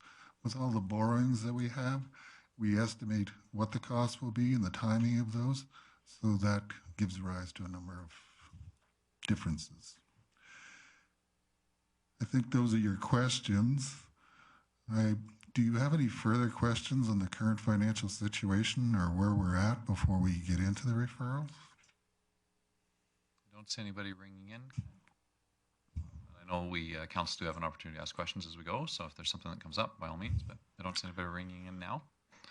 Okay, we will move into the... Except for Councillor Tarrant. Thank you, Mayor Gibbon. Just at any point today, are we going to look at the capital plan and looking at the items that were already previously funded? Mr. Anderson? Well, there was no action that we were considering. However, you can bring up anything in the capital plan that's funded or unfunded. That was the reason we provided you with a link to the capital plan. Right. So, yeah. So just wondering, just in terms of process, at what point would be best to maybe highlight a couple items in the plan? Maybe would like. I think why don't we go through the presentations from the different service areas, and then at the conclusion of that, I'll ask if there are any other items that council wish to raise or to flag, and that'd be the point to put there. Okay, thanks for that catch, and I'll make sure that I do that. And before we get into the referrals, I'll tell you that essentially none of this has been included in the budget. That 2.3% is exclusive of these items. You will see some items that come from the Community Safety Director. He says he has funds for them. However, for the most part, those funds could be redirected to other purposes.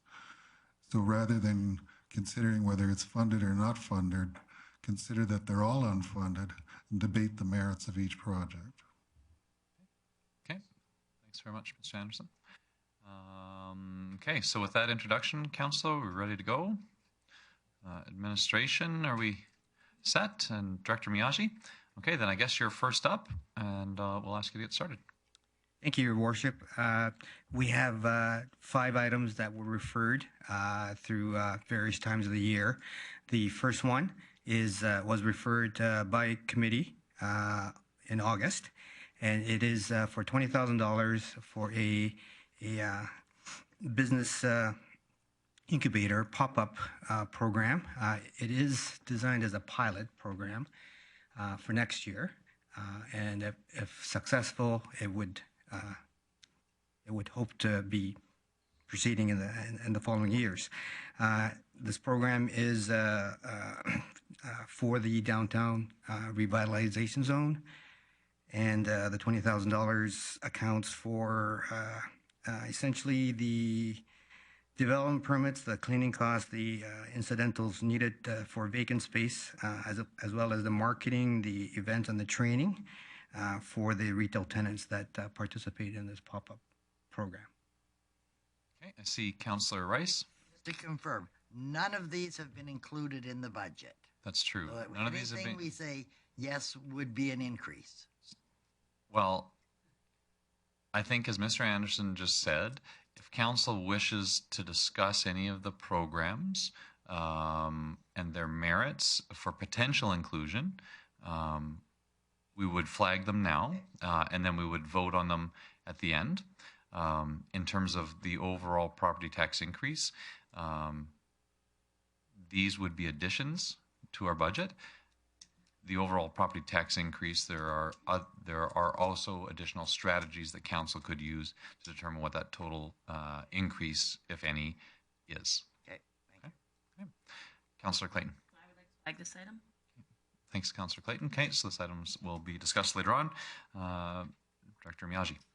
Thank you, Your Worship. The next item is the per capita cost for the to be part of the tourism, Alberta, to the Grande Prairie Regional Tourism Association. The $16,900 and some change is the increase in the population that we've had. So it reflects that, and it works out to roughly $1.25 per capita. Okay. I see Councillor Rice. I'd like to flag that, please. Okay. Thanks, Councillor Rice. Okay, Director Miyagi. Thank you, Your Worship.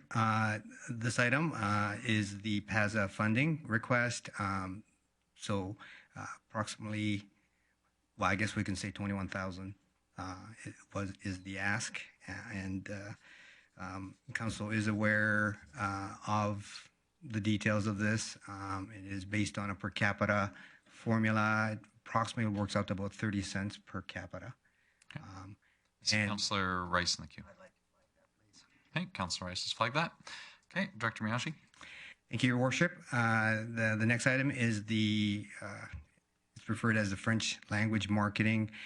This is an item where it was moved by committee in September, and it's to essentially pay for the translation, the ongoing translation for the relocation guide that we put out, and also some of the funding will go towards participating in the provincial version of the Alberta Tourism magazine, where it's in French. Okay. I see Councillor McLean. I'll just flag it. Okay, thanks, Councillor McLean. Director Miyagi. Thank you, Your Worship. And the last item is the Professional Services and Innovation Incubator. This is a program that just recently went to committee, and it's referred to essentially, it pays for the lease space for this program that we are a part of with a number of entities, and it is to promote, once again, business growth in the downtown core. Director Miyagi, I see others in the queue about this, but I just had a question about it. I wasn't able to be at committee. My understanding is that there is the potential of some additional funding from other orders of government. What amount of the overall project is this requested funding? Thank you, Your Worship.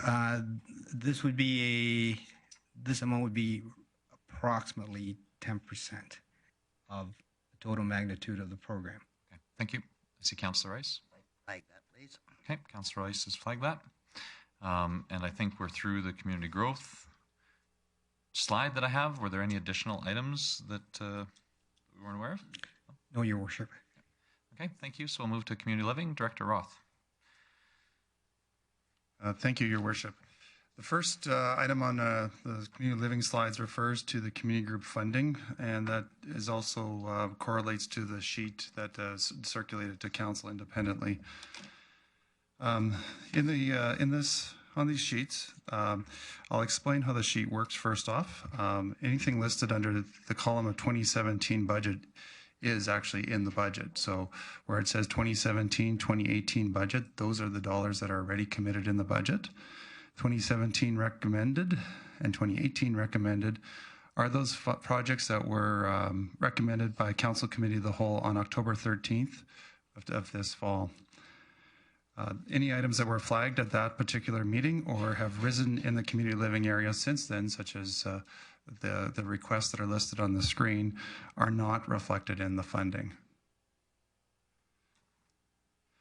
I could certainly go through these if there is any questions about any specific applications. Yeah, maybe if you go through the other requests, Director Roth, and then we'll work from there. Absolutely. The first referred item was a program by the GPRC Athletics for a community program. Representatives of GPRC did also present more further information at a community living committee meeting since the original Council Committee of the Whole. Essentially, this program is to provide a supplement of both player and coach development out into the community for a variety of sports that correlate with their Wolves program. You'll see coach development, many more technical courses being brought to Grande Prairie, and higher level of coach symposium and mentorship. Okay, the next item. Oh, Councillor Clayton. I'd like to flag that item. Okay, thanks, Councillor Clayton. The next item is the request from the Philip J. Curry Dinosaur Museum, or as was included in their application, it said Indicated River of Death and Discovery Dinosaur Museum Society. The original application was for $150,000 towards capital of the development of the Devonian exhibit at the museum. And you heard today of an additional $150,000 request for operating funds. So, Council, we have two line items here. There's a capital one and an operating. Does anybody wish to flag either of them at this time? And if there is, I'd ask you to specify which it is that you're talking about. Councillor Rice. I would like to flag the operating. Okay, Councillor Rice has flagged the operating request for $150,000. I don't see anybody else ringing in. Director Roth. And the next one is the Bear Creek Folk Festival. And again, we had a presentation today, and that's there for your information. Sure. Councillor Thiessen. I'd like to flag this item, please. Okay. Thanks, Councillor Thiessen. Director Roth. And the next item relates back to the council meeting of earlier this week, where you heard from the Evergreen Park Society with regards to a request of $200,000 per year for 5 years to offset some of their operating expenses. I don't see anybody ringing in. If not, then we'll ask Dr. Roth to move on.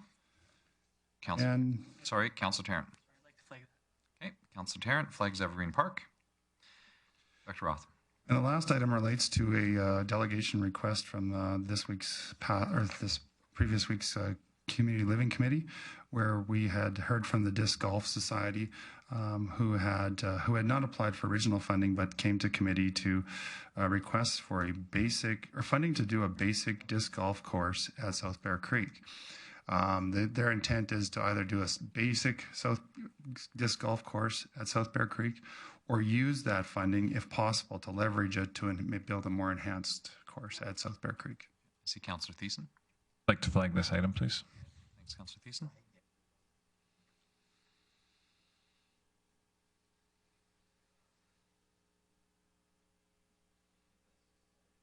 That's all the items for community living area, Dr. Roth. Oh, sorry, there's another slide. Thank you. Okay. Your Worship, unfortunately, I have a few more slides to go. In a minute. So the FCSS funding increase was something that was flagged actually very early in 2016 for this process. The current budget is based around a 2015 allotment, and along the way, our provincial government had increased our 2016 or our funding for FCSS on years going forward. Last year, the budget cycle, we did deal with 2016. But there was no, it was referred to this cycle for the 2017 funding. The current funding that is available is approximately a $268,000 increase per year from FCSS. And then we also have a community group that has essentially bowed out of their contract. They have secured other sources of funding, and they came back to us and said, we don't need your FCSS funding anymore. So they're returning $29,000 in 2017 and $30,000 in 2018. So that works out to approximately $297,000 in 17 and $298,000 in 2018. That can be reallocated or a decision made to do something with. Administration has brought forward two options.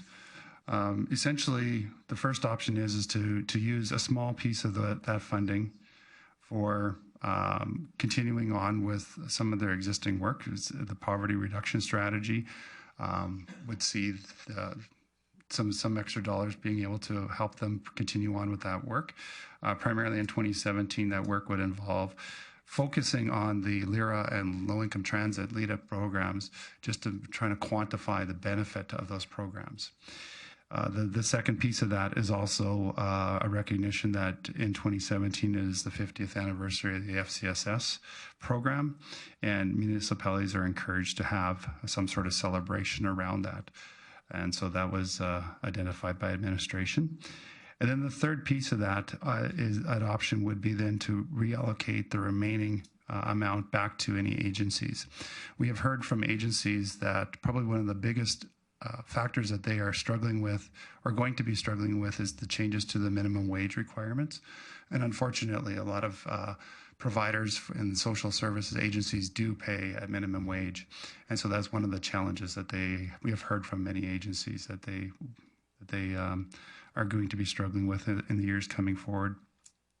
Of course, the second option would be to use the funds, the increased funds that we are receiving back from the province to offset our municipal contribution.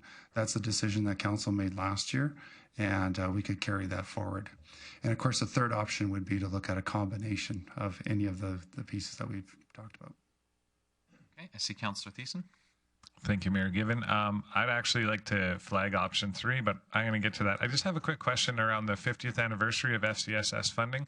Is the province offering any grants or towards a celebration of FCSS for their 50-year celebration? No, instead they are allowing us to use FCSS funding for that. Okay, then I would like to flag option 1, bullet 1, poverty reduction strategy, as well as option 2, which would be putting a municipal contribution and balancing that out to making it more in line with our promise to the province. Okay, thanks, Councillor Thiessen. Councillor Rice, I see you were in the queue. Did you have anything that you wish to flag on this? Clarification. So if you flag option 1, does that mean all 3 of them, or? Councillor Thiessen was specific to the first bullet there. I wasn't sure. I'd like to flag option 1, bullet 3. Okay. Councillor Radburn, do you have something? I do. Thank you, Mayor Given. So I need to understand this a bit better. This is money that we have revenue that we have, but has not been allocated to date. Is that correct? Yes, that is correct. Okay. So if we do option 2, then we have those monies to use elsewhere. Is that correct? Thank you. So are we going to have that as option 2? Thank you. Director Roth, and I'll ask now, so what is our current split in funding? These are under, theoretically, these are $80, $20, 80% provincial, 20%, sorry, 80% provincial, 20% municipal. What is our current municipal to provincial ratio? Your Worships, it works out to approximately 50-50. If option 2 were to be used, it would just move the pendulum to approximately 55-45. So 45 being city, 55 being province. Of course, the minimum requirement is 80-20, 80 from the province, 20 from the municipality. Okay, thank you. Councillor McLean.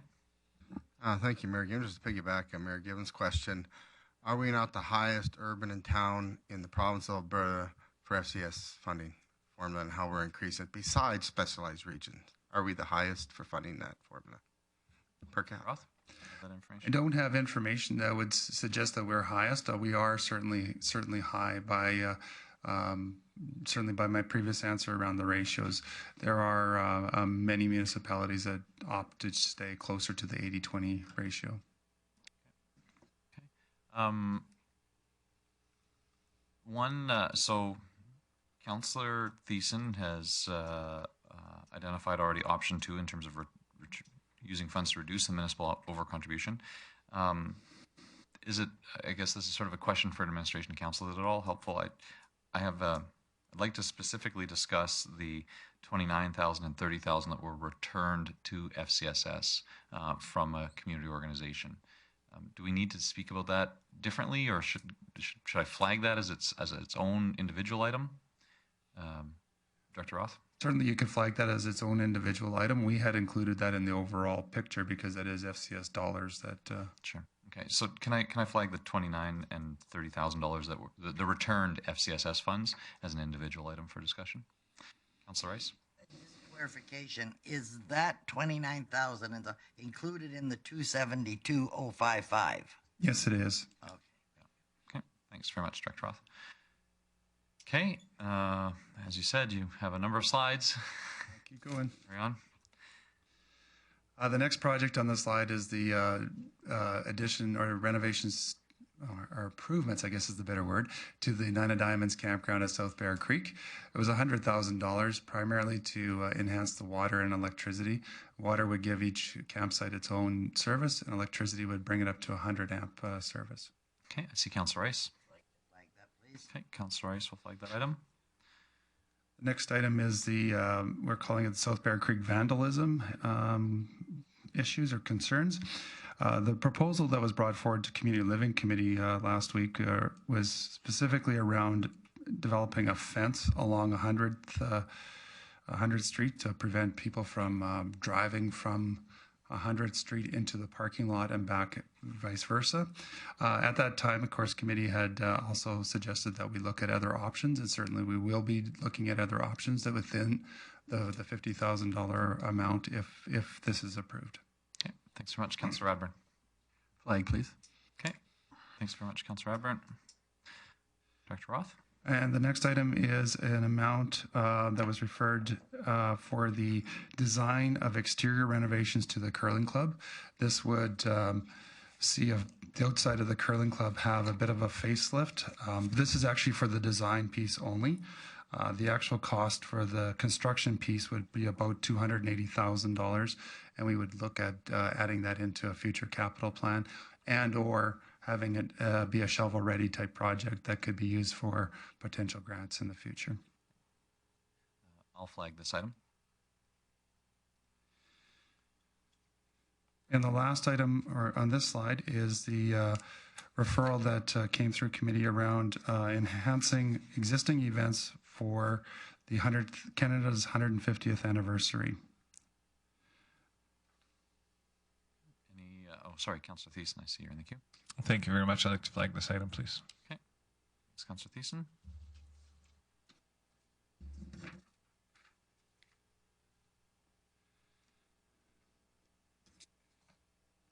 The next item is with regards to the CKC West Field Grandstand. As was presented to committee, we currently have some funding available for this project, but we are underfunded by $1.995 million. This goes back to constructing the grandstand to meet Football Alberta's requirements. and ensuring that we meet the minimum standards that Football Alberta has for their level of play. I'll flag this item. Dr. Roth. The next item is the Parks Muskosipi Park Maintenance Garage. Currently, we do have funding of $300,000 in the capital budget that goes back a number of years. I believe it was 2013 or so. That funding was to replace the maintenance shop that's built into the pavilion. We know that that is a safety concern, and the intent is to replace that, move that elsewhere. This is part of the package of looking at the CSD building renovations, and as that building renovation, if that building renovation were to go forward, we would need to move some of the park's use that is in the bays of that building to another location. So the intent is to combine both into a little bit bigger shop area. Shop would be proposed to be located in what's known as the Revy Yard, which is near the Eco Center on the west side of Muskosipi Park, still allowing parks crews easy access into the park. As I said, we already have $300,000 that's funded. We would require an additional $300,000 to do that project. Director Roth, would this also move the maintenance garage that's currently in the Muskosipi Park Pavilion out of the pavilion? Yes, that is correct. Okay, so I'll flag this item. And then the next item, it relates to the actual renovations of the old fire hall or the CSD building. We do have this project is partially funded from other sources, in the sense that there is some funding set aside in previous capital budgets for facility upgrades. There was also operating funds set aside for lease space for community social development. As after that plan was developed to lease out space for community social development, administration had come up with another thought around using some of that money to enhance our own building that we have instead of paying it to a landlord. So that funding works out to approximately $1.1 million that we have already established. The total project would cost $3.49 million, leaving a deficit or a shortfall of $2.3 million to complete the project. Okay, thanks, Mr. Roth. I don't see anybody ringing in at this time. Okay, we'll move on. And the last one was a request that administration provided information on enhancing flower beds throughout the city. This would be a number of parks throughout the city could be enhanced, have very large enhanced flower beds for this amount of money. Thanks, Director Roth. Any motion or flagging on this one? Councillor Clayton. Question, Director Ross. So there's already $150,000 allocated for an entrance feature. These flower beds would be in separate areas other than the entrance features? That is correct. Administration used a calculation of approximately 7 different parks that would be large enough to hold a large flower bed feature. So this would be in addition to the entrance feature.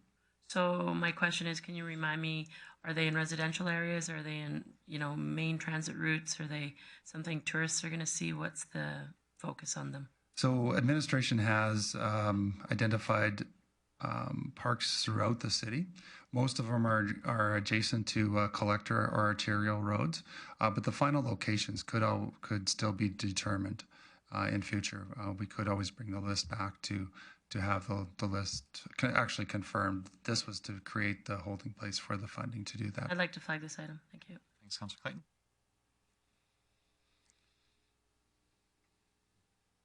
Okay, Director Roth, did you actually get to the end of your slides there? That is the end of my slides. Okay. Councillor O'Toole. Mayor Gibbon, I'd like to flag the Philip J. Curry Dinosaur Museum, the capital project.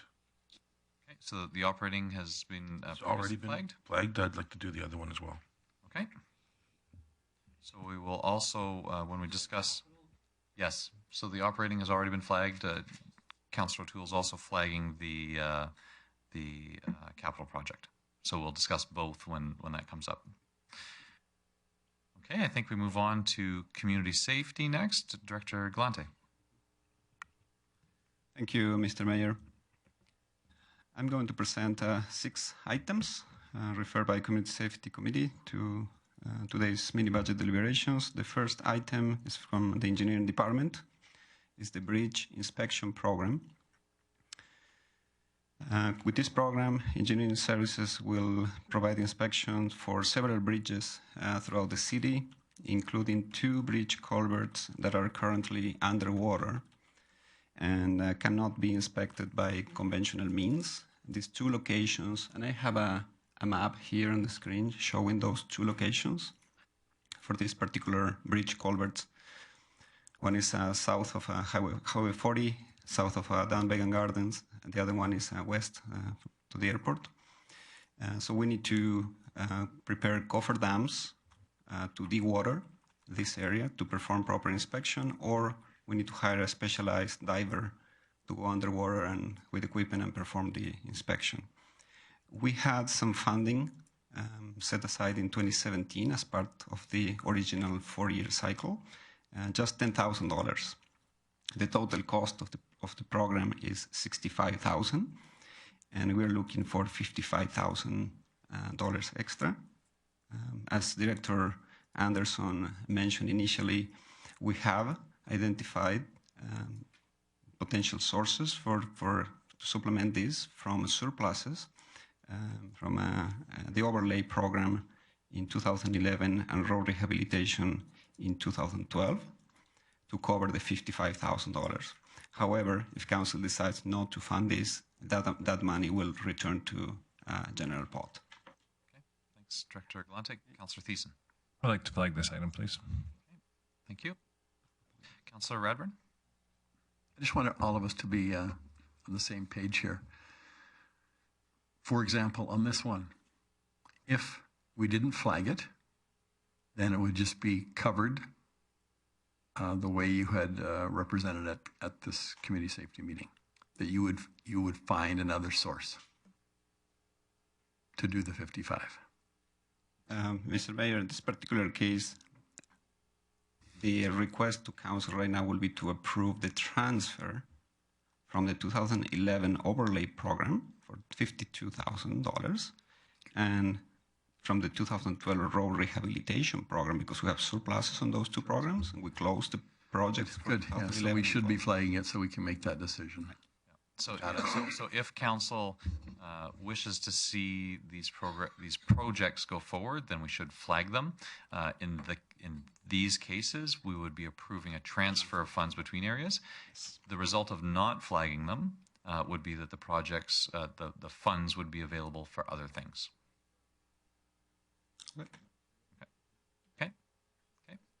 Okay. Thank you, Director Galante. Next item is the installation of traffic signals at the intersection of 105th Street and the bypass, 116th Avenue. We have full budget allocated MSI in 2017. However, in this case, I'm looking for approval of the location of the traffic signals. Usually Council approves locations during the year of potential traffic signals to be installed. So I'm looking for approval of the location of the traffic signal. The funding is allocated in 2017. And just as a comment, I have a map on the screen.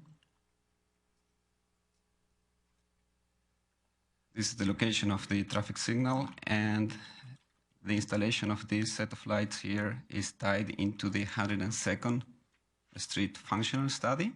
As you may recall, a year ago, Council approved the functional study, and in order to proceed with the upgrades on this intersection, this Mr. Mike's intersection, here, this area is Mr. Mike's, so 116th Avenue and 102nd Street, in order to proceed with the upgrades shown here in orange.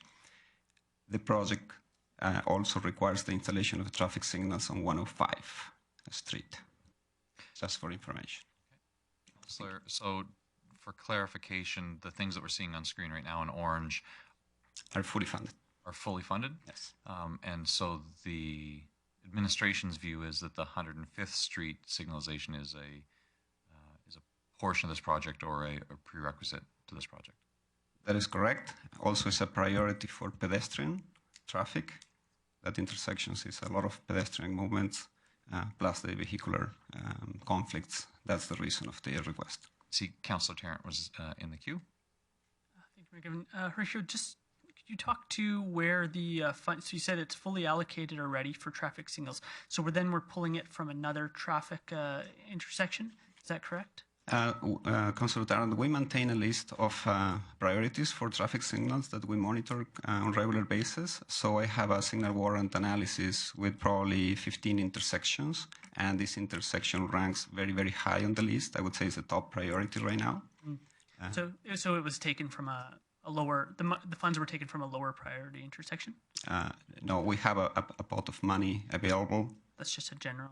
In general, and we reallocate traffic signals according to different priorities. And in this case, this is the top priority identified. Thank you. See, Councillor Radburn.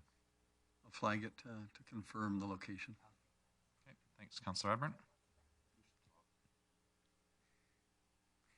Okay. The next to see is 116th Street. Next item on the list is 116th Street overlay between 68th Avenue to city limits and bridge culvert replacement for $955,000. I have a map on the screen as well, just to show the location of the bridge culvert.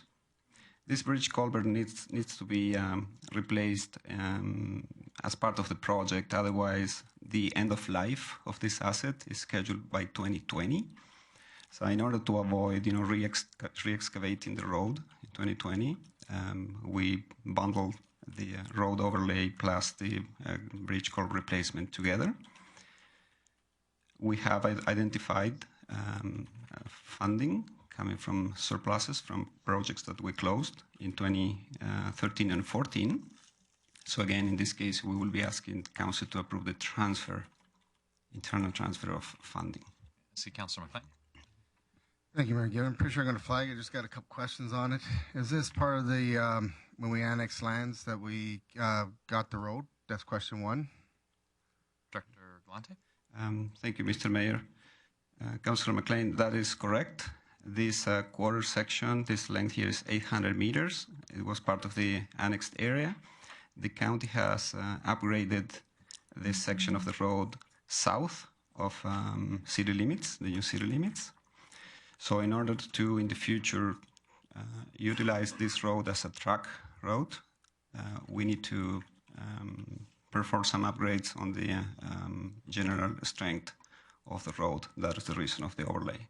And I'm glad to see the county waited to the annexation. I'll flag it. Thank you. Thanks, Councillor McLean. Councillor Clayton, did you have a question on that? It's not really on this, but it's sort of to do with Director Galante's presentation. You refer to a pot of money for traffic lights and some excess money. Is all of your pot of money for traffic lights and excess money in the transportation levy reserve? Maybe that's for Mr. Anderson. I'm just wondering where this money sits. Mr. Mayor, for the traffic signals is a fully allocated MSI for 105 Street. And for this project on 116th Street, it's coming from road rehabilitation 2013, road rehabilitation 2014, and pole monitoring program 2014. Thank you. Okay. Next item is the RCMP call center. We received notice around May this year that from K Division that the local detachments will be required to take priority 3 and 4 calls. Those priority 3 and 4 are non-emergency calls. Starting in 2017, approximately in March, April, we'll start taking those calls. So we need to upgrade the recording and dispatching equipment. There is no staffing need at this time where we can provide personnel for the calls. but we need equipment, recording and dispatching equipment. So there is a request for $50,000 in order to comply with this request. See Councillor Thiessen in the queue. I'd like to flag this item. Councillor. Councillor Ebrard, did you have a question? Mr. Your mic. Does this have a funding source? Councillor Radbon, we have identified a transfer from a 2012 road overlay from the engineering department surplus capital tax in this case to fund this project. Again, if council decides not to fund, those monies will return to a general pot. Okay. Councillor Tarrant, did you have a question? Thank you, Mayor Given. Will our fees that others pay to access the call center, that other municipalities that we have the agreement, will that be those fees be changed to maybe pay for some of the upgrades? Dr. Galante. Mr. Mayor, this is funded via it's a part of a 911 call. So in this case, when a person dials 911 at the station 1, our main dispatch center will initially triage the call. If it's police related, the call goes to Edmonton in this case, and they triage priority 1 through 2, 3, 4. If it's 1 and 2, they dispatch resources. Priority 3 and 4 will be dispatched locally in the future, but this is part of a 911 system. The agreement we have with other communities, part of a fire department agreement, is to take calls from other locations, and we have a fee schedule. And if we monitor that, if we notice an increase in volumes, we readjust the fees accordingly. Thank you. Okay. Thanks, Dr. Galante. Next item on the list is the RCMP video system upgrade for $100,000. Again, during this year, we received a notice from K Division that the existing system, the camera system within the detachment, interior and exterior, is an analog system that was installed in 2006. And for the cell blocks where the prisoners are, K Division informed us that they will be replacing the cameras to digital cameras. And in order to be consistent, to have one unique system for the full facility, we're approaching council with this request to change the analog cameras on the rest of the building, interior and exterior, to be consistent with the cell blocks cameras. In this case, we have identified a source of funding. Potentially is a transfer from the 2012 road overlay, again a surplus from the engineering department, capital tax in this case, to be available potentially to fund this project if council decides to do so. Okay. Thanks, Dr. Galante. And the last item on community safety. Flag that, please. Thanks, Councillor Ebrard. Dr. Galante. Thank you, Mr. Mayor. The last item on the community safety service area is the crime prevention safe growth grant. During deliberations at the Community Safety Committee, there was a motion to refer $25,000 to continue with this project in 2017. Councillor Thiessen. I'd like to flag this item, please. Thanks, Councillor Thiessen. Dr. Galante, just a point of information before we get to the discussion on that one. What was the previous grant amount? How much did the city previously have allocated for safe growth matching grants? Mr. Mayor, the previous allocation was $50,000 per year. Thank you. Okay, and so, Ken, do you want to speak to this slide? This is, of course, a preliminary view. Mr. Anderson. Correct. This is a preliminary, the way it sits now. And so I can tell you where it sits now, and I guess you could have an opportunity to flag any other items that you wish, and after lunch we'd have a comprehensive list. But based on the original 2.3%, the assessment for the average house is $360,000. 2016 taxes is $33.76. 2017 is $34.54. So the increase would be $78 per year based on 2.3 average house. Okay. Thanks, Mr. Anderson. Council, any other items that weren't mentioned that council members wish to bring up? I think what we'll do, so just all means, get your finger ready to buzz in. But what we'll do is we will, as Mr. Anderson said, get a comprehensive list. Then we'll break for lunch, and that would give everybody a chance to eat. Administration maybe less time to eat because they would have a chance to gather any additional information that was required on the extra items that council might raise. So that's the process that I'd recommend that we follow. So are there any additional items that council members wish to raise that weren't previously identified? Councillor Rice. I wonder, are we allowed to flag things that are currently in the budget? This is the opportunity for council members. I'd like to flag the seniors tax rebate. Okay. And also I just want clarification on the low income recreation access increase from 90 to 150,000. Is that included in the budget? Okay, so the seniors tax rebate has been flagged, so that'll be an item of discussion. Director Roth, a question about the low income recreation access. Yes, that was a change that council had made last year, was to increase the budget from 90 to 150 or 160,000. I want to flag that, please. Low-income recreation access. And I understand the Performing Arts Center feasibility study is pretty much done. So, okay. The skateboard park at $475,000 for 3 years. What's the status of that? Very early planning stages. Nothing has been awarded or yes. Okay, the skateboard park funds. Okay, I see next Councillor Thiessen.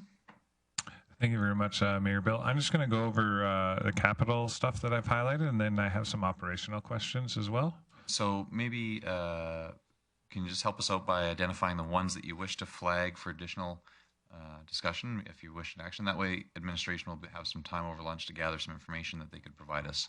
Other council members might not have the same context that you have. So go ahead. For certain. I'd like to flag the Philip J. Curry Dinosaur Museum, $400,000 in the long-term capital plan for 2017. I would Okay. In the long-term capital plan. Councillor Thiessen is going through the overall budget that was previously approved and has identified the Philip J. Curry. I believe that would be the city's contribution to the capital construction program. There's a line here for this year for $400,000 for 2017. Director Anderson?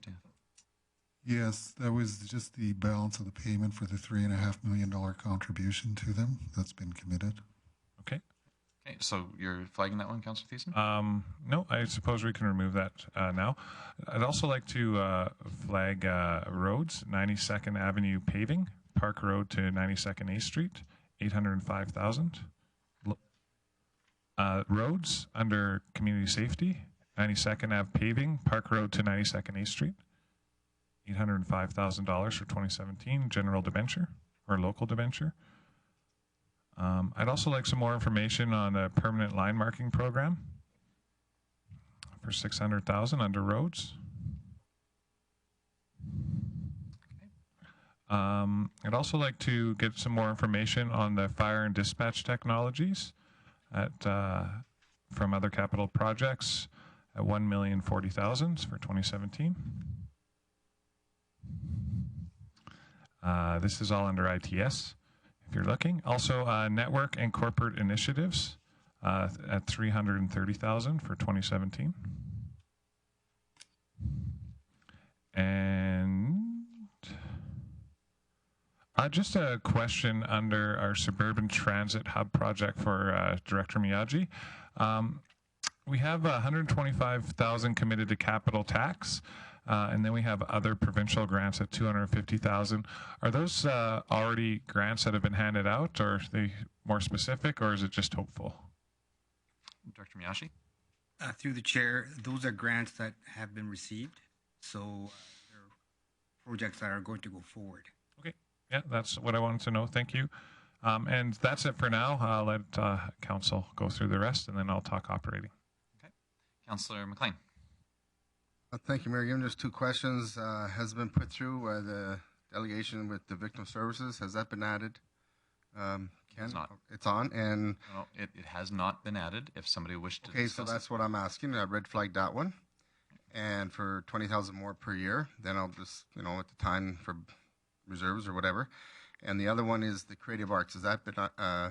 I red flagged that one because I don't think that has been put on either. Director Roth. Your Worship, that is included in the calculations, but administration had recommended it in 2018 only because of it fitting within the budget that was set. Sorry, and you're referencing the Center for Creative Arts? Center for Creative Arts, the full 50% share of the flooring piece was actually recommended under 2018. I'll put in for the pottery room, the one room. For the one room installment, not for the whole thing they asked, but the one room. So Councillor McLean is flagging for 2017 the pottery room flooring. Okay.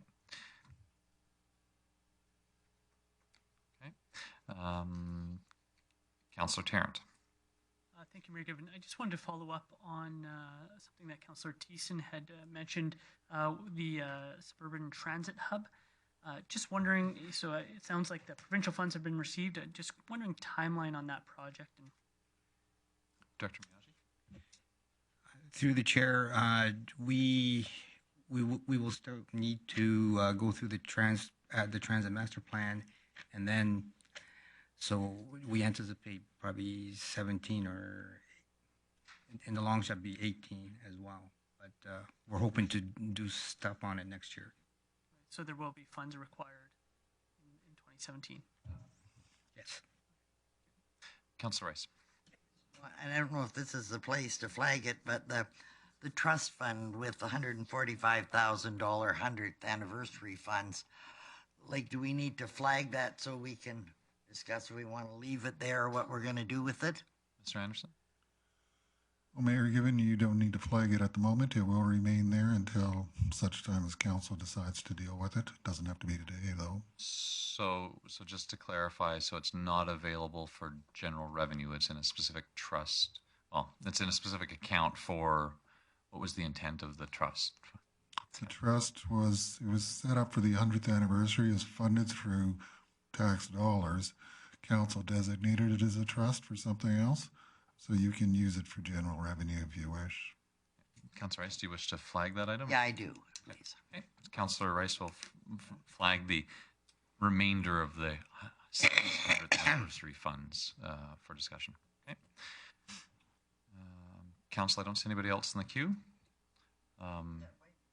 Sure. Councillor Rice? And maybe, I don't know who, it's maybe for the city manager. For the 150th anniversary, did each department budget funds? So, that would be the 100,000 we're seeing before us. Is that over and above each department's planned activities? Director Roth? Your Worship, yes, it is. The departments planned for their regular celebrations. And as directed by committee at one point, they brought a budget forward of what it would take to enhance those celebrations to bring forward. Director Roth, just to, and maybe this may have been where Councillor Rice's question was going, I'm not 100% certain. Do departments, have departments, to your knowledge, included additional funds to celebrate Canada's 100th anniversary anywhere else in their budgets? No. I think, Councillor Rice, is that the question you're asking? Okay, when we did the city's 100th anniversary, I think there was a case where some departments had internal funds, and then there was an overall request for the committee. And so the clarification is that the $100,000 that we saw here is all of the funds that are being proposed to celebrate Canada's 150th anniversary. That is correct. Okay. Councillor Tarrant. Sorry, just one more question here for Director Galante. For roads, for the 112th Street extension over the railway tracks, we do have $200,000 budgeted for 2017. Can you just confirm, is that just for the planning and design of the road? So Director Galante, 112th Street extension over the railway tracks. I think there's $200,000 in 2017, as Councillor Tarrant said, for design of that project. Director Galante? I will confirm that with you. Sorry. Yes, that is correct. Yes, that is correct. I just got confirmation. Okay. I don't see anybody else in the queue, being that it's 10 to noon. Councillor Thiessen, you had something else to add? Yes, since there's no more flagging on other stuff, I'd like to flag a few things for operational. I'd like to flag legislative services, the growth number for 2017. It also grows in 2018, but we're not adding any staff. I'd just like more information as to why this substantive growth. Same thing for information technology.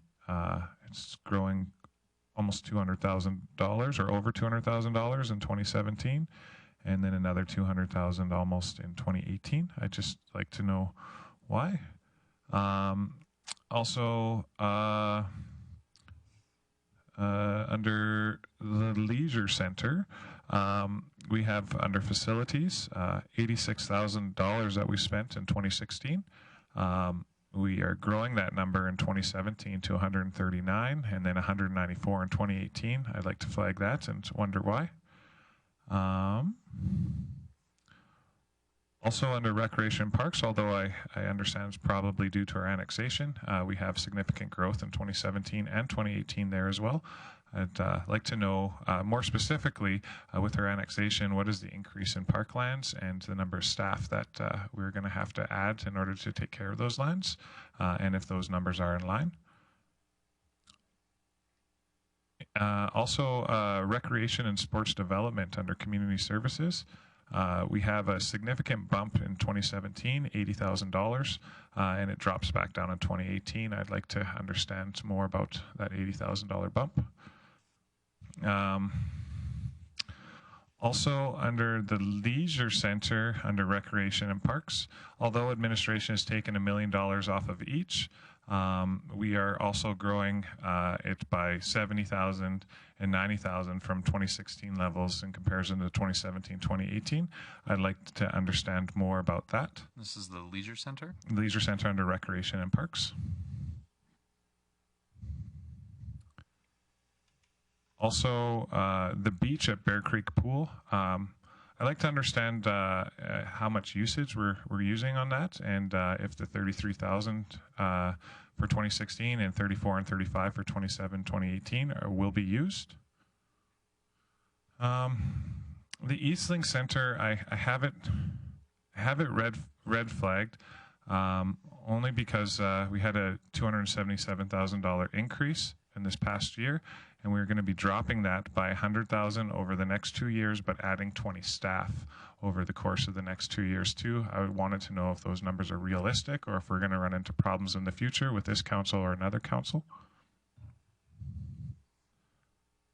I'd also like to understand more about the FCSS building fund, which is scheduled at $360,000 for 2017 and 18. My assumption is external projects funding at $743,000 and $783,000 is that's to community groups, but I'd just like to know that for certain. Sorry, external projects funding of what? Under community social development. Sorry, I'm just going line by line through each department. Also, just going back to recreation and parks, I happen to notice that even though we're opening the Bear Creek Pool in 2018, we don't have a budget line for the Bear Creek Pool on that, and I'd like staff to put some consideration into a budget for that moving forward once the pool is open. Also, I wanted to understand more about why the 99% change in safety codes under engineering, transportation, and safety codes.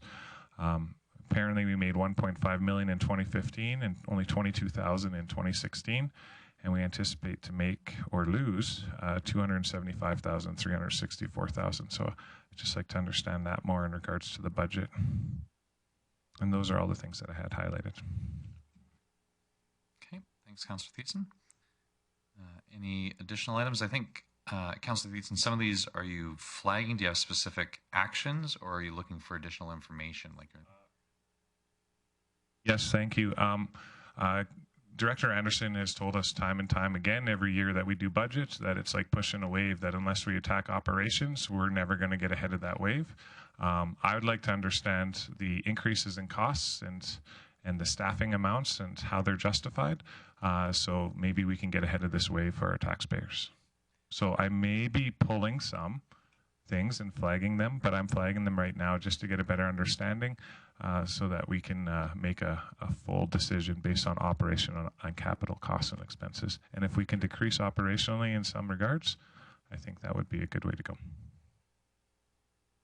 So at this time, though, you don't have enough information to be proposing a yes or a no to any of these things. Correct. I'd like to justify some of the costs and know why some of them are going up for 1 year or 2 years, and then just understand our staffing costs in and around a lot of that. So, Councillor Rice is next in the queue. Maybe, Mr. Anderson, I'm not able to pick it up out of the budget, but did we do any adjustment of an increase, drastic increase to utilities in 2017? I'm talking probably $100,000. Well, we're actually reducing the utilities overall, citywide. And that was in one of my earlier slides. Okay, I didn't pick that up. Okay. I believe it was in the order of 600,000. So Mr. Anderson related to us that administration, when they built the 4-year budget, had an estimate. They've been able to, as we get closer to 2017, revise their estimate downward in terms of the actual utility consumption. He also related that administration has made some estimations of the impact of the proposed carbon levy, and that is also reflected already in the numbers that administration presented. So $600 and some thousand reduction because of a more refined cost estimate and potentially lower utility usage, and roughly $200,000 in increased expense. $200,000 in carbon tax. Okay, I don't see anybody else in the queue, and so we will reconvene. I'm going to say, does 1 o'clock give us enough time? Administration's been asked to gather quite a bit of information. Do we need to reconvene at 1:30? Council, I'm going to look to you. Yeah, so I think lunch is in the building, and so 1 o'clock. Ken and team, will you be eating a cold lunch? Mr. Anderson? Well, Mayor Given, we'll try and compile as much as we can so that we can move forward on the process here, because there's a large number of flagged items that you need to deal with. Okay, thank you. Then we will reconvene at 1 o'clock or just slightly after, and we'll see how far we can make it through the items, beginning with the items that were on our list previously identified by administration, that were on their slides is where we'll start, just in terms of the list. Is there any other action or thoughts? Councillor Radburn. I'm wondering if we should, if possible, depending upon admin's information, do the flagged items for information first to see what our final list of flagged items might be before we start going through them. Well, my concern is, depending on the level of information that's needed, some of the additional ones where council members are seeking information on the budget are ones that may take administration more time than an hour to have prepared to present the level of detail that council members are requesting, considering they're completely new, and it doesn't appear that administration was given an opportunity to prepare detailed information on that. And just looking at the length of that could be a half a day of information sharing, depending on how long each presentation takes and how many questions there might be. Mr. Anderson? Just so you're aware that the final budget is not really established until we get the provincial budget and we start preparing the property tax bylaw.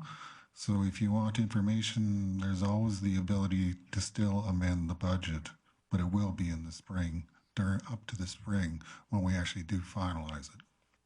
Okay.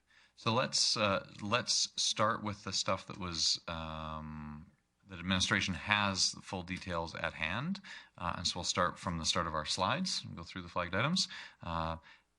there's likely enough discussion and debate even there for our entire afternoon before we get into the additional items that council members brought up. So we'll start there. We'll see how we go in the afternoon, but we'll reconvene just shortly after 1 o'clock.